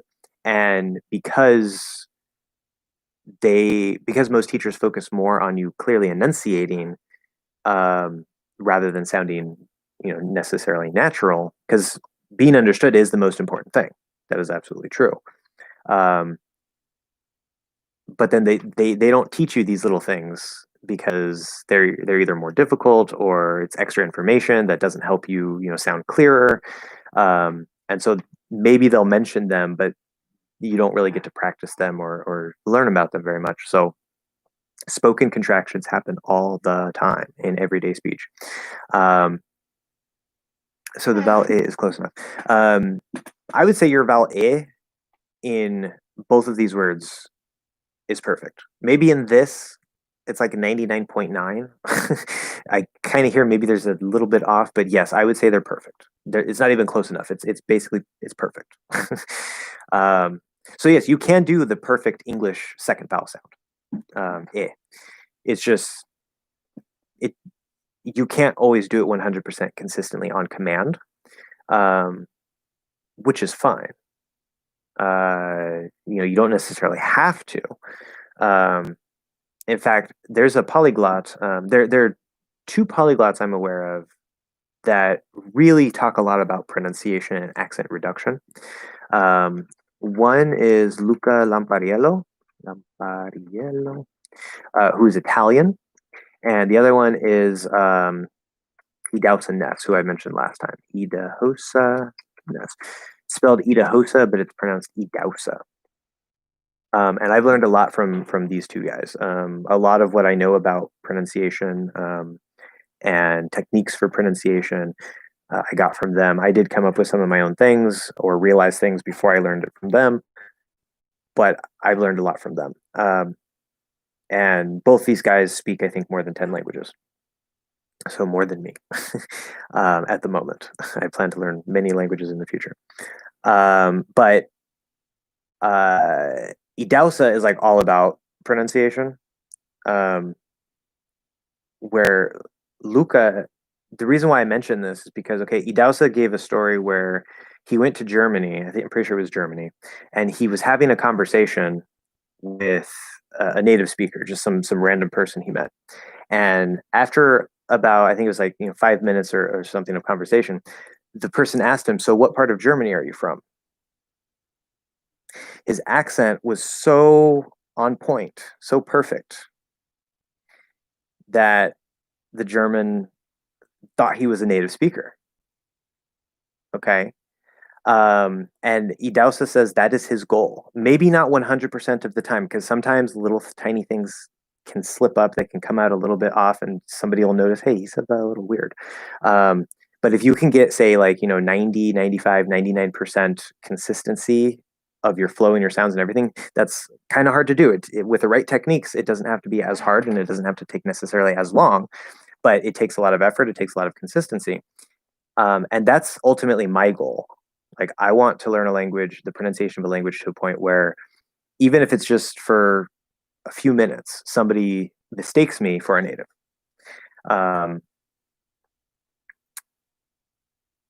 That's just because I like pronunciation. I like sounds. If I don't like how a language sounds, that's a big factor in me not wanting to learn that language. And it's very subjective. It doesn't mean the language is bad. It's just I have to like the sounds and be like, ooh, how do I do that with my mouth? That's one of the biggest things that makes me interested in a language. Now, I mentioned Luca Lamparello because He is Italian. I think by this point he has been to the United States, but when he was teaching himself English, um, he right, but and he started making YouTube videos. He started talking about pronunciation. He started giving presentations and all this stuff. He started to become known as a polyglot. Up to a certain point, I maybe he still hasn't been to the United States. I don't know, but at least up to a certain point in his career, like say 5 years ago, he had never been to the United States. And yet, when you listen to this guy, me, because I have very good ears, every once in a while I'll catch him. I'll catch a little sound that's a little off here and there. Sounds a little bit weird. Um, but most of what he says, he sounds like he's American, right? He sounds like he's American. So I like bringing him up because that proves that not only do you not have to go to the country that speaks the language in order to learn the language, but you don't have to go to a country to develop a perfect accent. Okay. Now he had digital tools, right? He had recordings and stuff that you can listen to. In the past, when we didn't have that, yes, you would have to go to a place or have a speaker with you so that you can mimic their pronunciation and all that stuff. Nowadays, there's a lot of self-study tools that you can use, so it's a little bit easier, but it just shows what's possible. Now, you might say he's special. I would probably disagree because a lot of what people think is talented, there probably is some talent involved to some extent, but that's usually just an excuse that people use, which sounds kind of harsh, but I have a lot of reason to say that and a lot of research behind it. What foreign language are you learning yourself? Right now, I'm not learning any foreign languages because I am really trying to build English hacks. That is my primary goal. I'm trying to reach a point where I get monetized on YouTube because right now I'm making all these videos and I'm not getting like I mean I'm getting some support on Patreon, which I thank you guys very very much for. But outside of Patreon, I'm not getting the return on my time for the videos that I'm making, and I've published over 100 videos at this point over the last year. So I'm really trying to get to the YouTube monetization threshold, which is 1,000 subscribers and 4,000 hours of watch time within a 1 year period.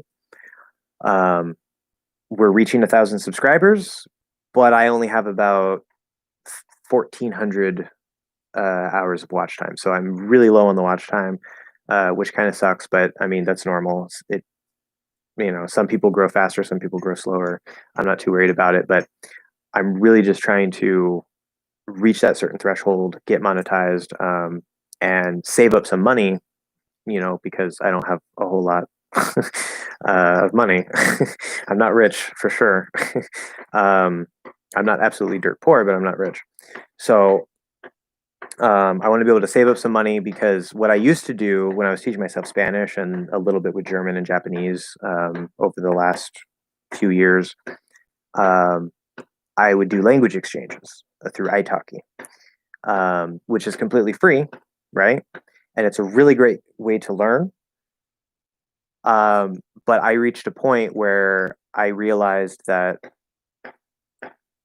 I don't mind helping other people and they're helping me, but for me personally, when I'm learning a language, I realized that I would much rather pay somebody to be able to spend the whole hour speaking in that language and keep that momentum going instead of having to cut it in half and spend some time helping to teach my language, especially since my day job is teaching English. And it's just like, oh, now I have to teach more English. But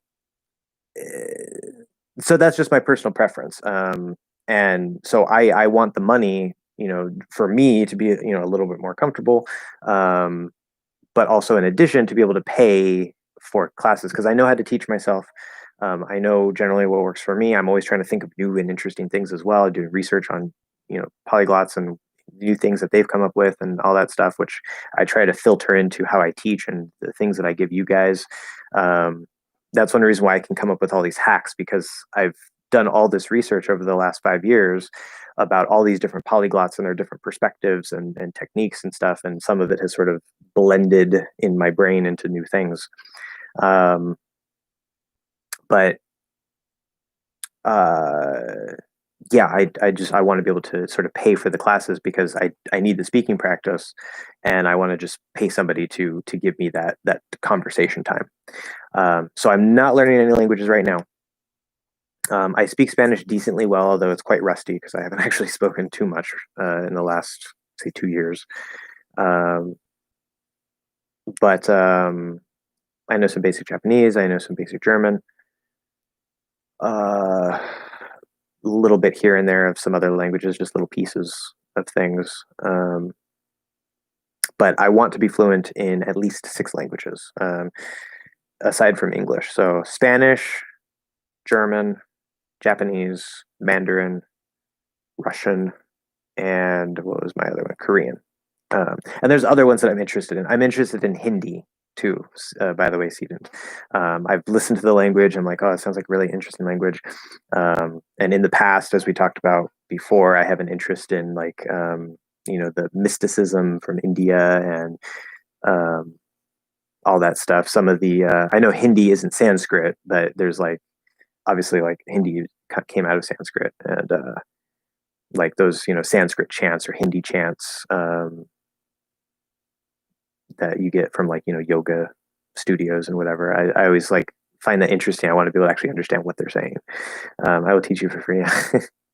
Well, it's not my focus now. Maybe I'll take you up on that in the future. But so eventually you want to speak Japanese and German fluently. Yes.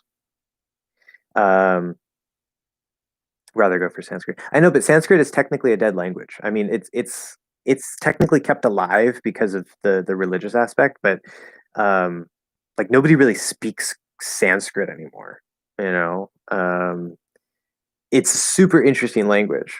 I've looked a little bit at it, and I kind of want to learn it, but I don't really know how much I want to put into a dead language, or mostly dead language. Like I don't want to learn Latin. I would never learn Latin. So I don't know. But yes, Korean as well. I studied a little bit of Korean, very, very little, very, very, very little. And I definitely want to learn more. But the only thing that I really remember how to say in Korean, which I know is, I think, kind of like a standard formal greeting, but it's 안녕하세요. 안녕하세요. So that's pretty much it. But I know the Korean grammar is quite similar to Japanese grammar, and a lot of words are similar. It's just the pronunciation is a little different. But I know they're 2 completely different languages linguistically. So originally I was interested in Japan because that's what got me interested in languages. Well, part of what got me interested in languages in the first place was Japanese anime. When I was a kid, I was watching Dragon Ball Z and Pokemon, and later I started, like, I think by 8th grade, I started trying to teach myself Japanese from books and stuff.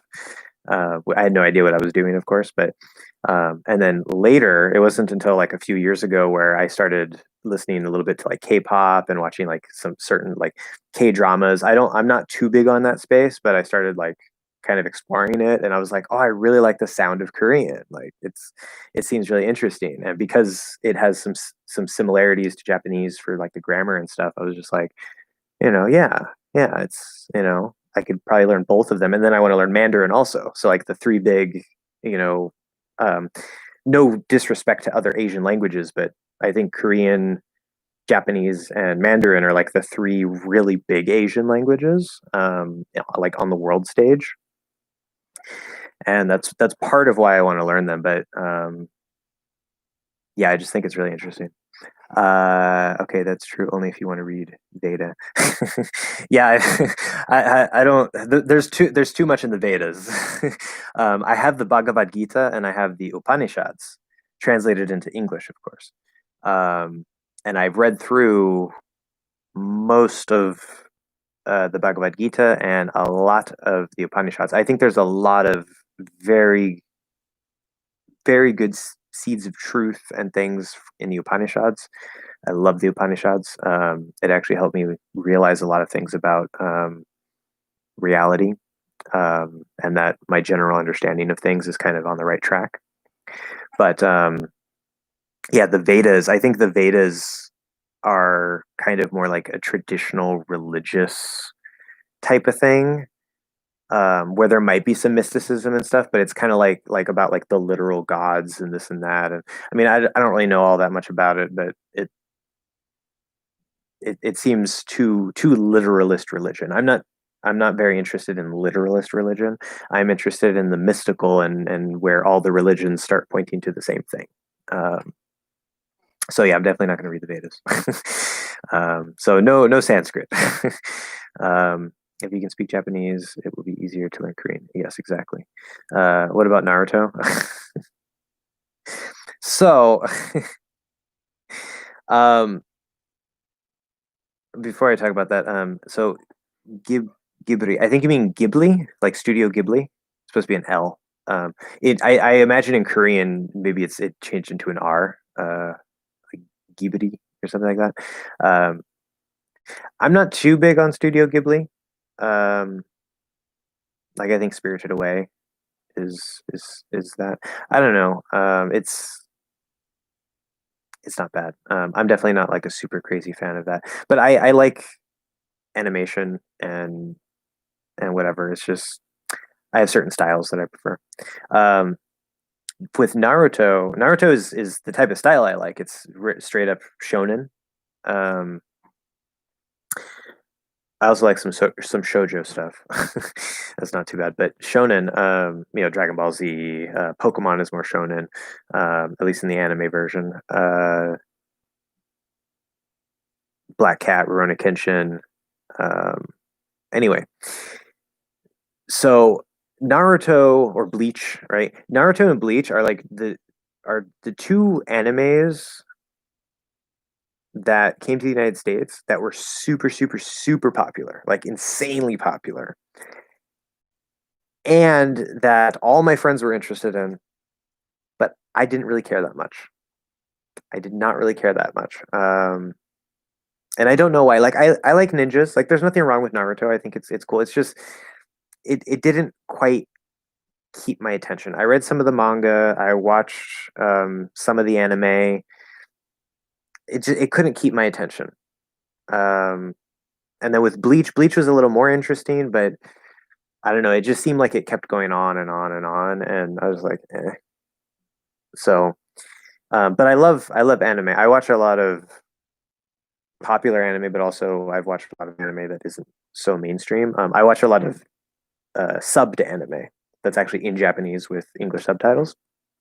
Um, you missed out on a lot of fun. Yeah, probably. um, I played the Naruto games too. Some of those, like the fighting games. Those were kind of fun. I played that with some of my friends. But um, anyway, yeah. Um, but what I'm watching right now that's running is Black Clover, which I resisted for a long time, and then I actually tried to watch it, and I was like, "Oh my god, this is amazing!" So Black Clover, um, Fire Force, which is like I think it's Enen no Shobutai or something like that in Japanese. Um, what else am I watching right now? Jujutsu Kaisen, which I think is more of like a Chinese, maybe Korean. I think it's more of a Chinese anime. Um, and then is it wrong to pick girls up in a dungeon? Third season, which is a super awesome anime. um, once you watch all 850 or 860 episodes of Naruto, only then you get to LOL, including achievement. Yeah, I mean, I've heard that. I've heard that like you have to watch it, but I was just like, I don't know. Like Dragon Ball Z, I know Dragon Ball Z is super repetitive. It's just like power up, strong enemy, beat the bad guy, power up more, strong enemy, do an energy blast for 10 episodes, beat the bad guy. It's just so repetitive, but for some reason the whole Dragon Ball series, Dragon Ball Z, Dragon Ball Super, even Dragon Ball GT. I just love Dragon Ball. I don't know why. Um, and in total, for the whole Dragon Ball franchise, there's like, I don't know, 400, probably like five, 600 episodes or so. Dragon Ball Z has, I think, over 200 or 300. Um, and I just love Dragon Ball Z. So I can watch a long anime, but that might be a little too much. 850 episodes. I don't know, man. um,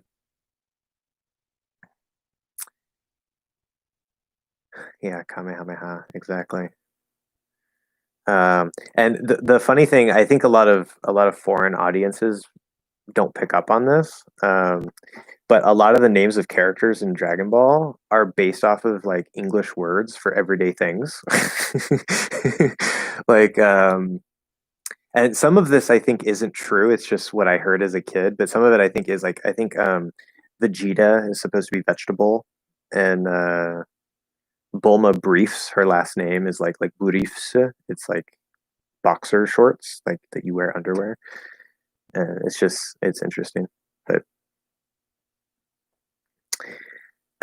what about analysis of the third sentence? Good point. Yeah, we should probably get back to English. I have been hearing from a lot of Americans they like anime. On the other hand, I also hear Americans judge harshly on anime view. Oh, yeah. Whereas Asian culture is getting more popular. Yeah. So I'll answer this really quick, and then we'll get to the third sentence. So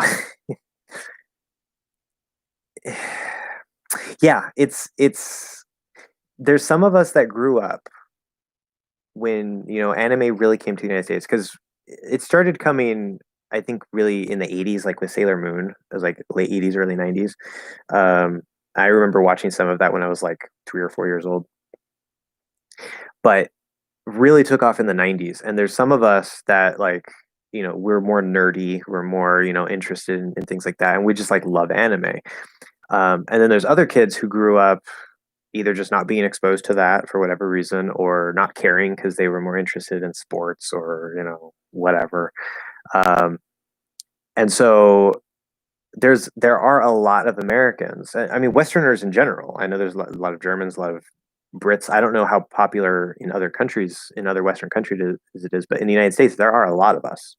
There are a lot of us. Um, but yes, there are also probably equally as many people who either don't care, and they think, if you watch anime, like you're weird or, immature, like you're watching cartoons or whatever. And there's some people who just hate you for liking anime, because there's this perception that like we want to be Japanese, right? We're called weebs. Like it's a reduction of weeaboo, which is like, you want to be Japanese or whatever. It doesn't matter, but um, oh, good question. Enemy versus anime.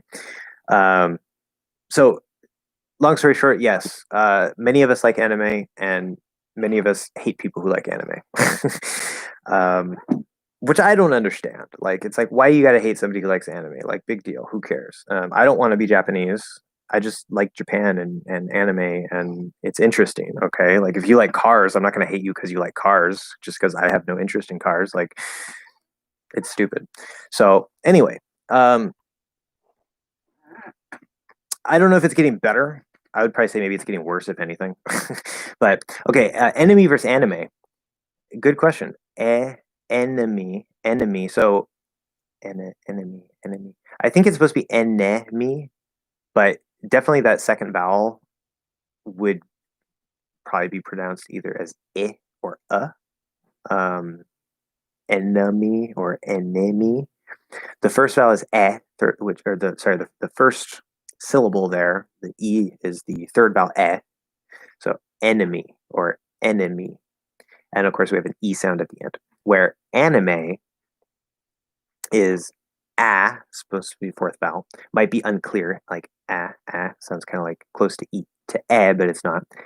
And then ane, or you could say anna. So that middle vowel could be I or just like in enemy. So that's the same. So the N, the middle vowel, and the M are the same between both words. And then the E at the end of anime is actually the A diphthong.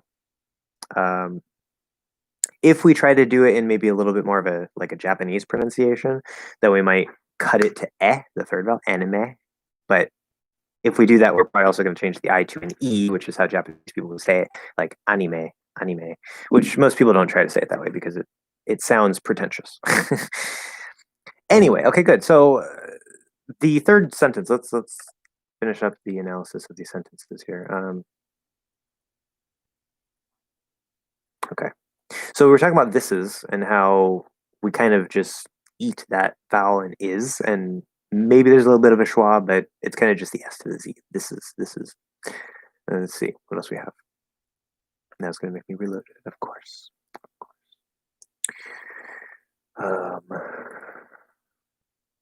Can you pronounce anime with both schwa and second vowel? For the middle sound, yes. You can say ane or Anna. It doesn't matter. Okay. Okay.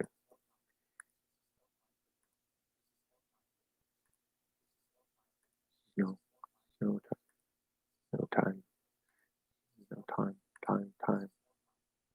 time for, no time for, no time for jokes. Yeah, it's really too bad you guys can't hear this because you could actually see me shadow if you could actually hear what I'm mimicking here. But time for jokes. Yeah, so there's a couple really small details um, that are giving you a little bit of an accent. It's sort of a mix of being like too clearly enunciated, making it sound a little bit unnatural, and just like a very slight accent, and it's kind of combining to make certain things stand out. But 99% of the pronunciation of this whole sentence, including the intonation and everything, is solid. It's spot on. It's just little details. So when you say no, it sounds like your O is a little bit stiff. The O in Hindi, if it's like the O in many languages, it's probably pronounced like oh, oh, or something kind of like that, where it's just a stiff position. Is that true in Hindi, or do you have more of like a moving sound like O?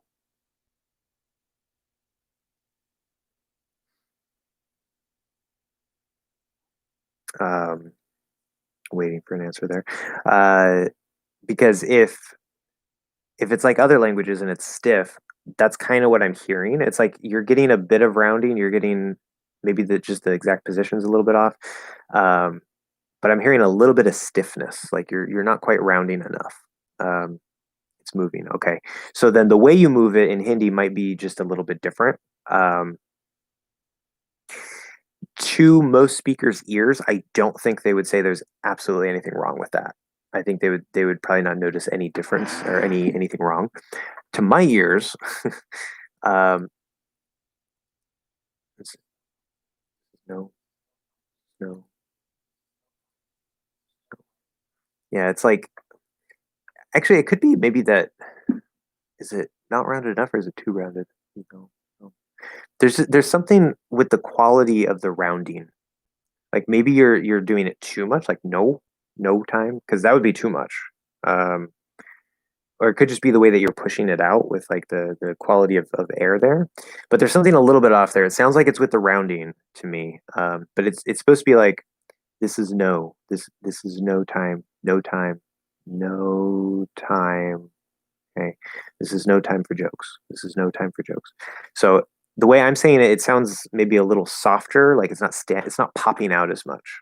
Um, which I mean, you could emphasize no. You could say this is no time for jokes and make it a little stronger. But I'm not popping out the O. I'm popping out the word, right? Where with you, it sounds a little bit more like the O is kind of standing out. And then when you say time, okay, it sounds like the exact position of your T might be very slightly off, but it sounds like a good T. Sounds like a good T. That's not really a problem. Um, the vowel in time does sound a little bit off.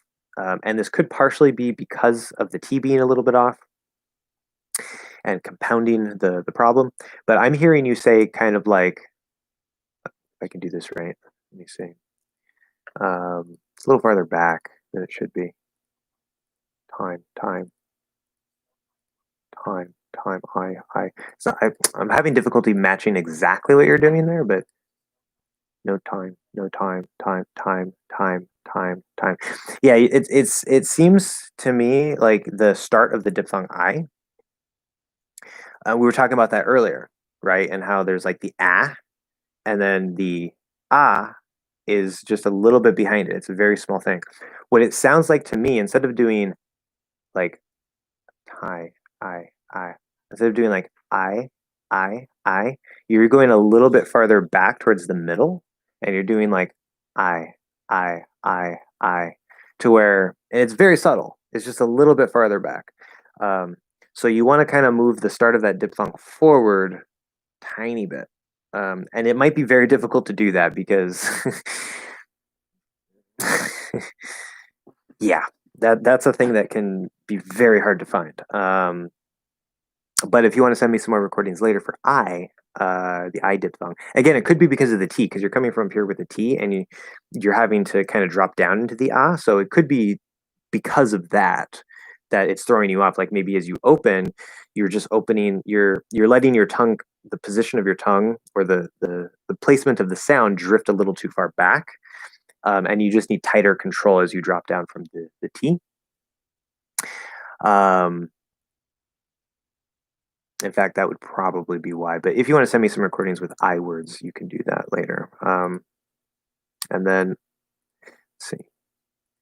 Come on. Oh my God, it's going to be refresh it again. One more time. Moichido. Let's see. Okay. Time for jokes. Time for jokes.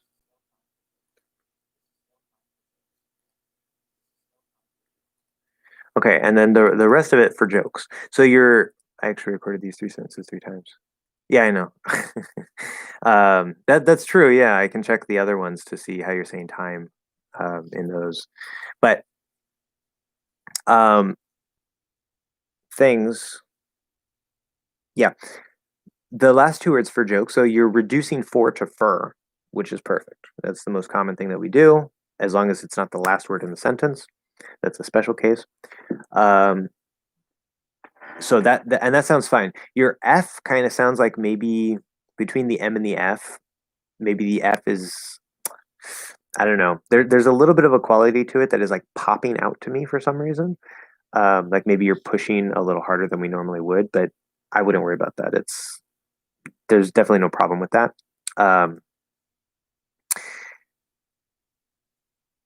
And then in jokes, let me double check your O there, because it sounds like it's fine there. Jokes, jokes, jokes, jokes, jokes, jokes. Yeah, so your O in jokes is slightly off. And in this case, maybe it's still with the rounding of the lips, but it could actually be the tongue position. And I sent you the Hindi vowel chart the other day, and if I remember right, the Ough is in quite a different place. Yeah. The Ough is higher and farther back in Hindi with the tongue placement. So even if you round the lips around, which is the most important part, because the position of Ough in Hindi in the mouth is so far back and like so far up and back compared to the English one, that might be causing a little bit of a distortion. It does sound very solid and very good. I don't think anybody would say there's anything wrong with it. But to my ears, I'm hearing a little tiny bit. And I think maybe I'm hearing, at least in the word jokes, I think I'm hearing that position, that Hindi Ough position. Because let's see, if I try to go up and back, ooh, ooh, ooh, ooh, ooh, jokes. Well, it's not ooh, it's oh. What am I talking about? Why am I thinking ooh? I don't know, probably because of the lip rounding. My brain got confused. Okay, where's the O in Hindi? Yeah, the O's in about the same place, and you actually have it as a monophthong. which is what I teach you, even though that is not part of General American. That's a special case. So, I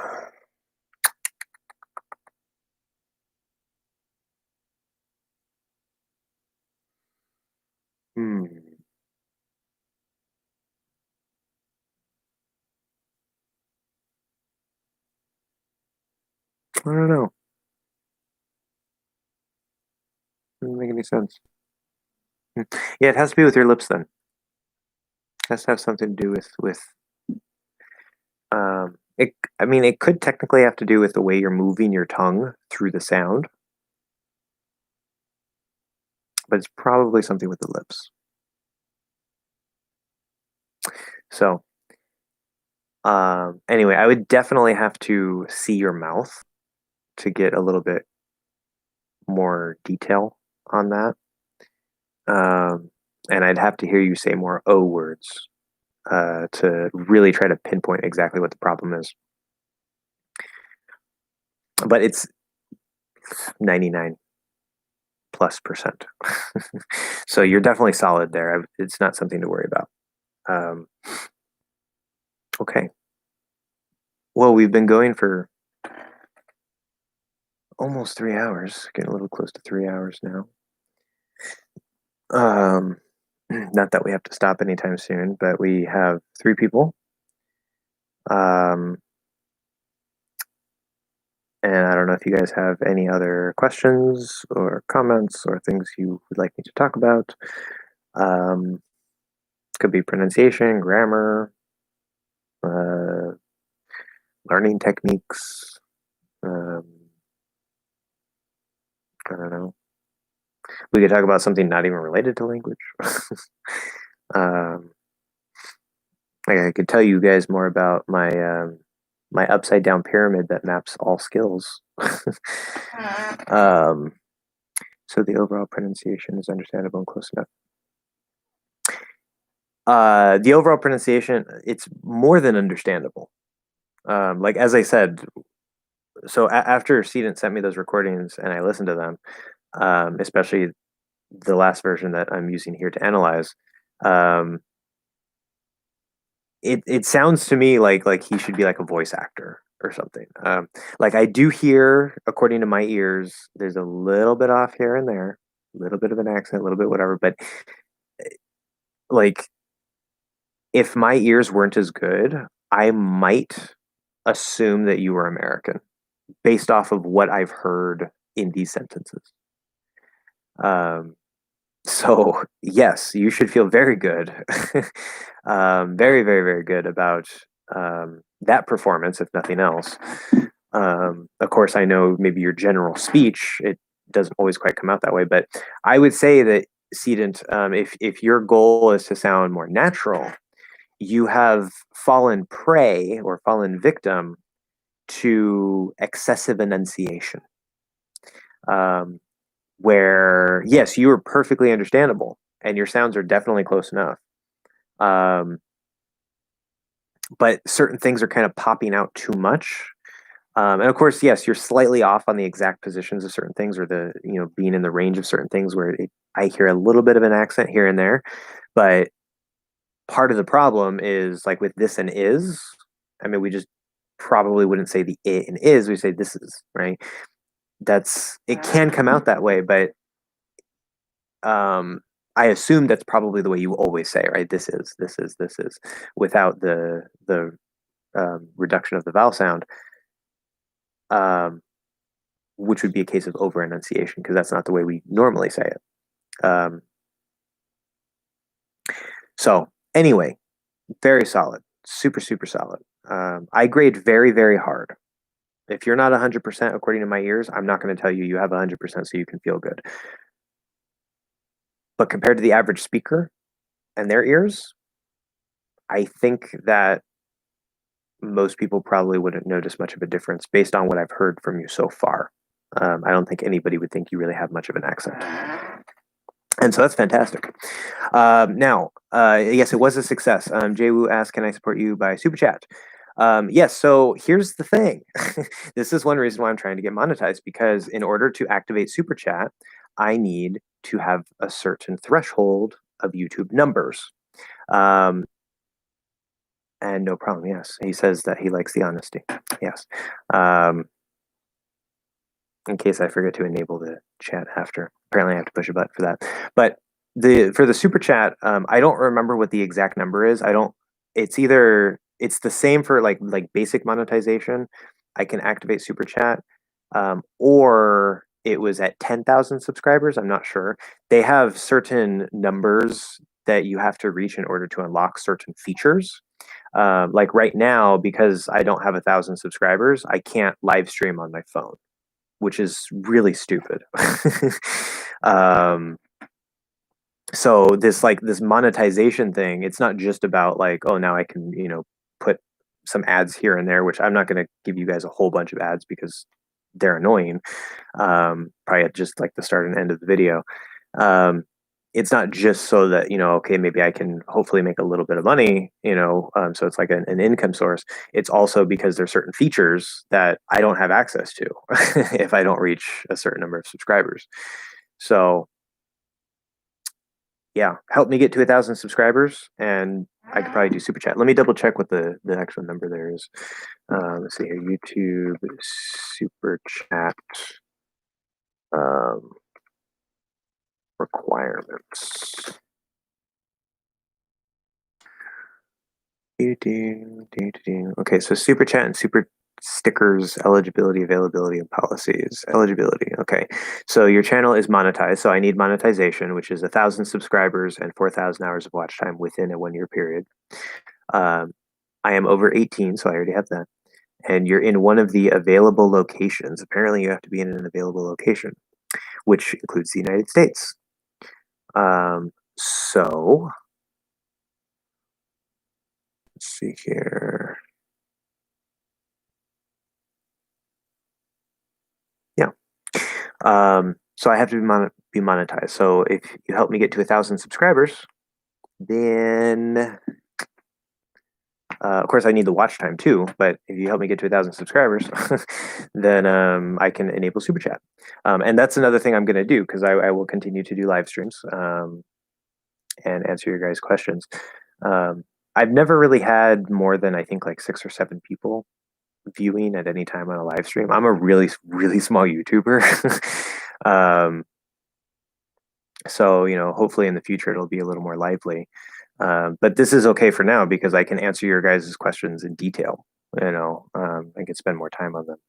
So, and you guys are like the core English hacks community because, some of you are seeded into supporting me on Patreon. You're one of my patrons, but if you guys are coming to the live streams, every week or whenever you can, then I appreciate that. That definitely helps. So I want to help you guys as well. Okay. I would recommend Lee to rather go for Patreon, and then we can do a Skype meetup. Yeah. So Seedent really wants to have a Skype meetup, but I insist that we have to have a certain number of people, like at least 3 people, aside from myself, just because I think that would be best. So you don't have to sign up for Patreon. The lowest amount that I have that like it's just $2. So if you just want to support me with like $2 a month, you could just pick that option. And for my first 10 patrons, I'm putting your name at the end of every video with your country flag if you want. And I only have 7 patrons right now. So if you become a patron for just $2, you will still find your name at the end of all my videos. This is a limited time just for the first 10 patrons. Normally you have to donate, I think it's like $10 or something to see your name at the end. So you would have that bonus, but it's completely optional. You do not have to give me any money at all if you don't want to. And then, by the way, where are you from? Okay, South Korea. So close now then, great. You have about 700 subscribers. Yes, well, 766 last time I looked. So almost 800. We're going up to 800. It's been growing a lot faster in the past say in the past month than over the last year that I've been doing the channel. So that's good. It's starting to pick up a little bit, but it's still like maybe 2 or 3 a day. It's not that much. But I appreciate all the subscribers. Like, you guys are awesome. You can teach me Korean then, yeah. You can teach me Korean. Move over, Seaton. I want to learn Korean. No, yeah. But I one of the things that I was looking at when I was learning Korean was the writing system. Because I don't know if you know this. I assume the average Korean doesn't know this because it's just a random fact about the Korean writing system. Um, but because of your live sessions, yeah. The uh, the Korean writing system is apparently like the most logical writing system in the world. Um, and I was studying it a little bit because it's like Lego pieces. Like you know, depending on what sounds you want and you know what you want to represent and stuff, you just like you build the the words. And apparently, there's this small, like super small town. I think in India. It might not be in India, but it's somewhere around there. It's outside of Korea, and they didn't have a written script, like until very recently, over like the last like 30, 40 years or something. They didn't have a written script until then. And when they decided what script they were going to use, instead of using Latin characters, you know, like you might think, because you know English and European languages are so powerful in the world, or so prevalent in the world, they actually chose the Korean writing system. Yeah, because it's super phonetic. It like matches and everything. And I don't know how exactly they adapted it to their language, but they chose the Korean script for their language's written system, um, and because it's so logical and consistent. And I was just like, man, this is like the opposite of English. English is like the least phonetic script in the world, and Korean is the most phonetic, like most consistent, logical script in the world. Um, I don't know. But to a Westerner, of course, it seems very strange and foreign. It's like, what are all these lines and boxes and all this crazy stuff? And you have an angle this way and an angle that way. And it's like, what does this mean? How does this mean anything? Indonesia, that was it. Yeah. Yeah, I discovered that as like a random fact as I was studying the Korean writing system. Um, so yeah, it's pretty cool. It's pretty cool.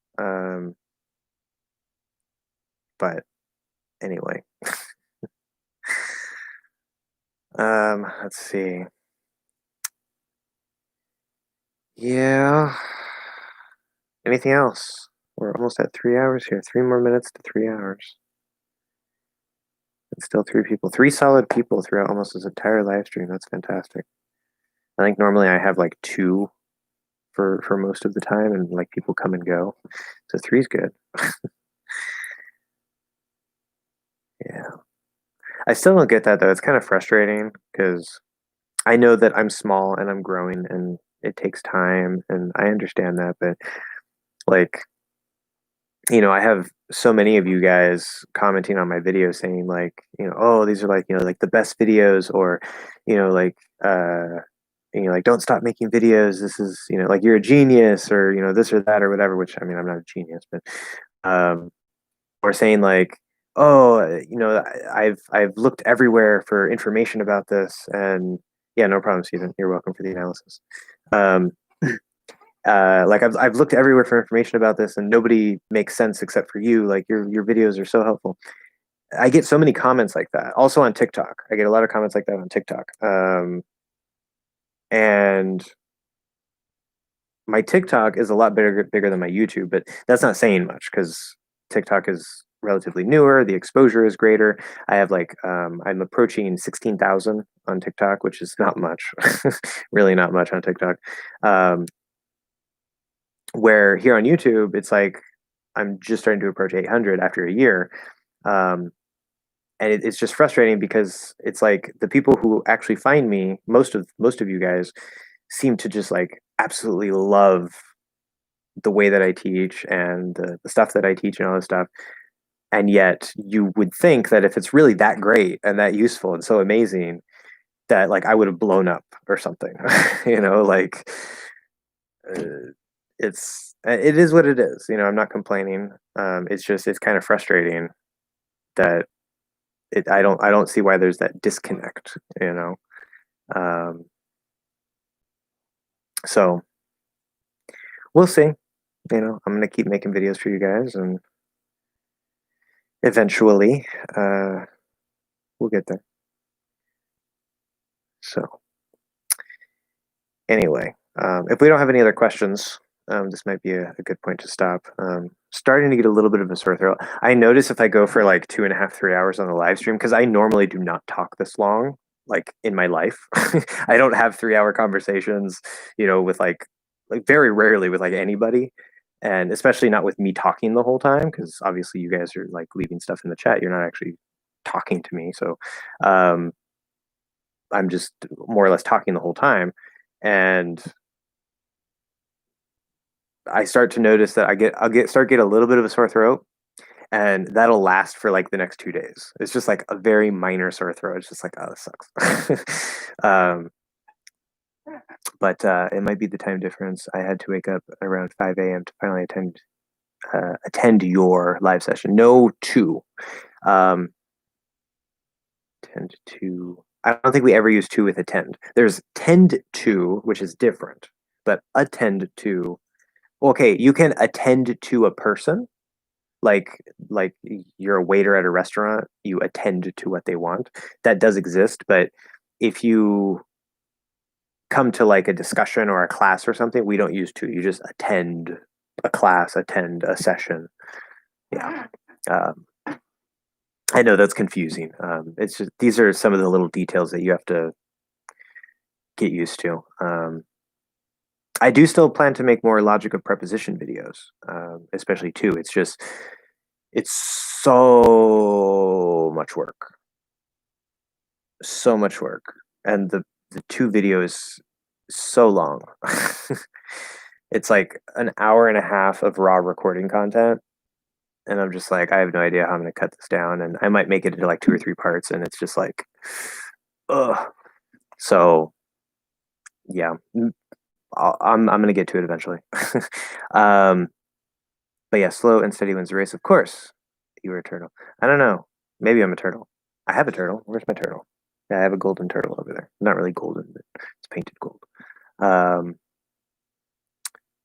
sure, I don't have any questions. It's 3 a.m. here in India. Thanks. Gotcha. Yeah. Okay, good. Oh, good. Gotcha. Very nice. Yeah. Informal, of course, but very nice. Nothing wrong with that here because I don't care. Which, by the way, American culture is on the whole, compared to other cultures. I think English speaking culture in general, but especially American culture, is relatively informal. Um, it does kind of depend. Context is important. But even at work, like, when I've had bosses in the past, it's not like I use, only like formal terms and stuff. Like, it's like, hey, how you doing?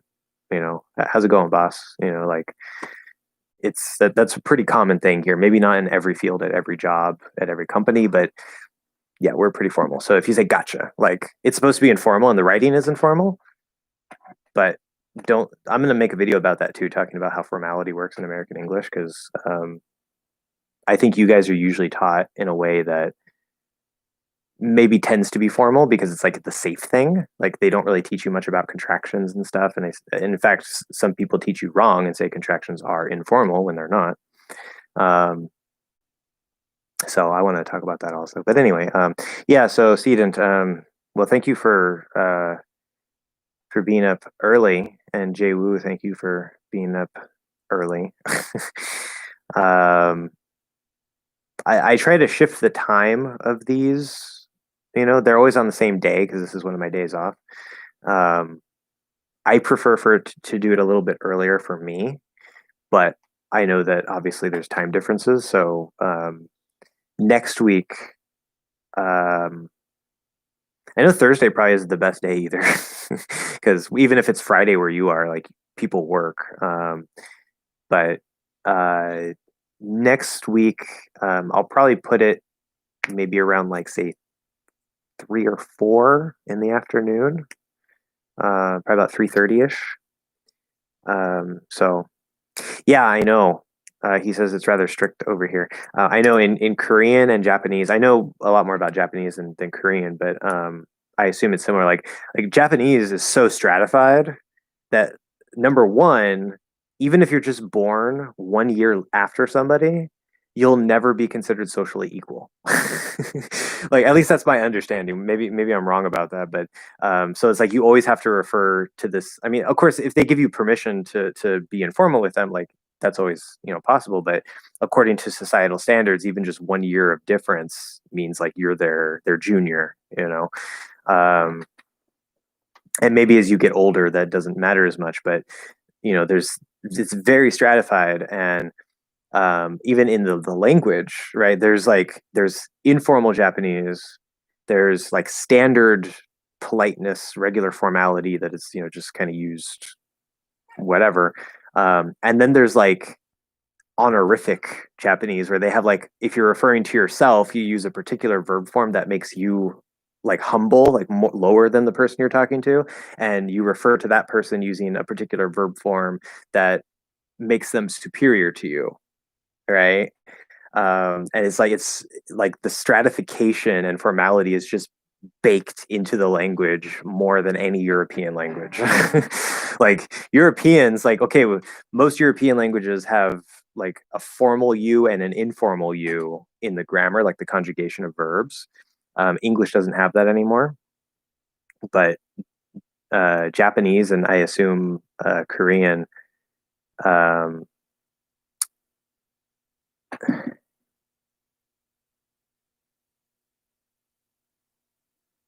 hen- is that the right word? Japan is because that's not really a word.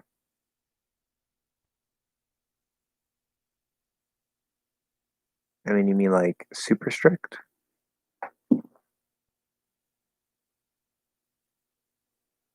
But regardless, okay, so it's not so much in Korea, but in Japan, yeah.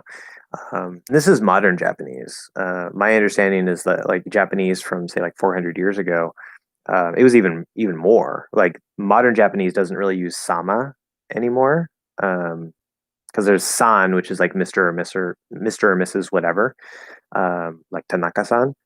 But in the past, it was more like Lord, like my Lord, like Tanaka-sama. Like if you're talking to like your daimyo, regional feudal lord, or whatever it is, and that's not really used in actual Japanese these days. So um, it's changed and gotten maybe a little bit less stratified, but it's just so baked into the culture. That's one of the only things that I don't like about Japanese society. Which I mean, I'm an outsider. It doesn't matter what I think. It's their society. Um, but pretending not to get it. I don't want to pretend not to get it. It's just I I know the word without the ly. I've never seen this word used in this way. Oh, with strict. Okay. You, sir, like puns. That is a very creative use of language. Now I get it. I didn't quite get it because I was focused on the first word, not the word strict. But now I know what you're referring to. Yeah. Okay. Jesus. That's like a joke that I would make. Of course, half the people that I know that I would make that joke to don't really know what I'm talking about. Because believe it or not everybody knows what that is. People who like anime generally know what that is. Whether you watch it or not, you know what it is. um, hmm. Yeah, it's very good. That tells me that you have quite a sufficient level of English. Maybe not perfect. I don't know about your pronunciation. I haven't heard you speak, of course, but um, that is a very, very natural, high level thing to do. So that's good. Good job. Yeah. Congratulations. So we got Sedent with the amazing pronunciation, and Jay Wu with the awesome creative natural use of um, vocabulary. Yeah, I know. I'm the native speaker here, and well, actually, Sedent. Yeah, because you said Hindi. Yeah, that's right. I always, whenever I think of Indians, like I don't want to say like they're not native speakers because I know there are native speakers. So I always like my mind jumps to that. But I'm the American native here, and you would think that I would get it before anybody, especially since I like anime on top of that. But oh well. Now I'm just kind of rambling. Yeah, no problem. But yeah, I appreciate you guys waking up early and whatever. I'll try to switch to the next one to a little bit later. I don't know if you guys have to work or whatever. You know, it's of course if you do though these days with all that's going on in the world, you're probably going to be home anyway. um, is that what you like anime? Yeah, exactly. Yeah, I like anime. That's code. Yeah. All right. So Sedent's out. I think I'm gonna go too. So thank you guys so very much for attending this live stream. All three of you who have stayed here for most of this time. I don't know who the third person is. I assume it's Amit. But it's just you two have been talking. But whoever it is, thank you for being here, and I will see you guys next time. So thank you and bye bye.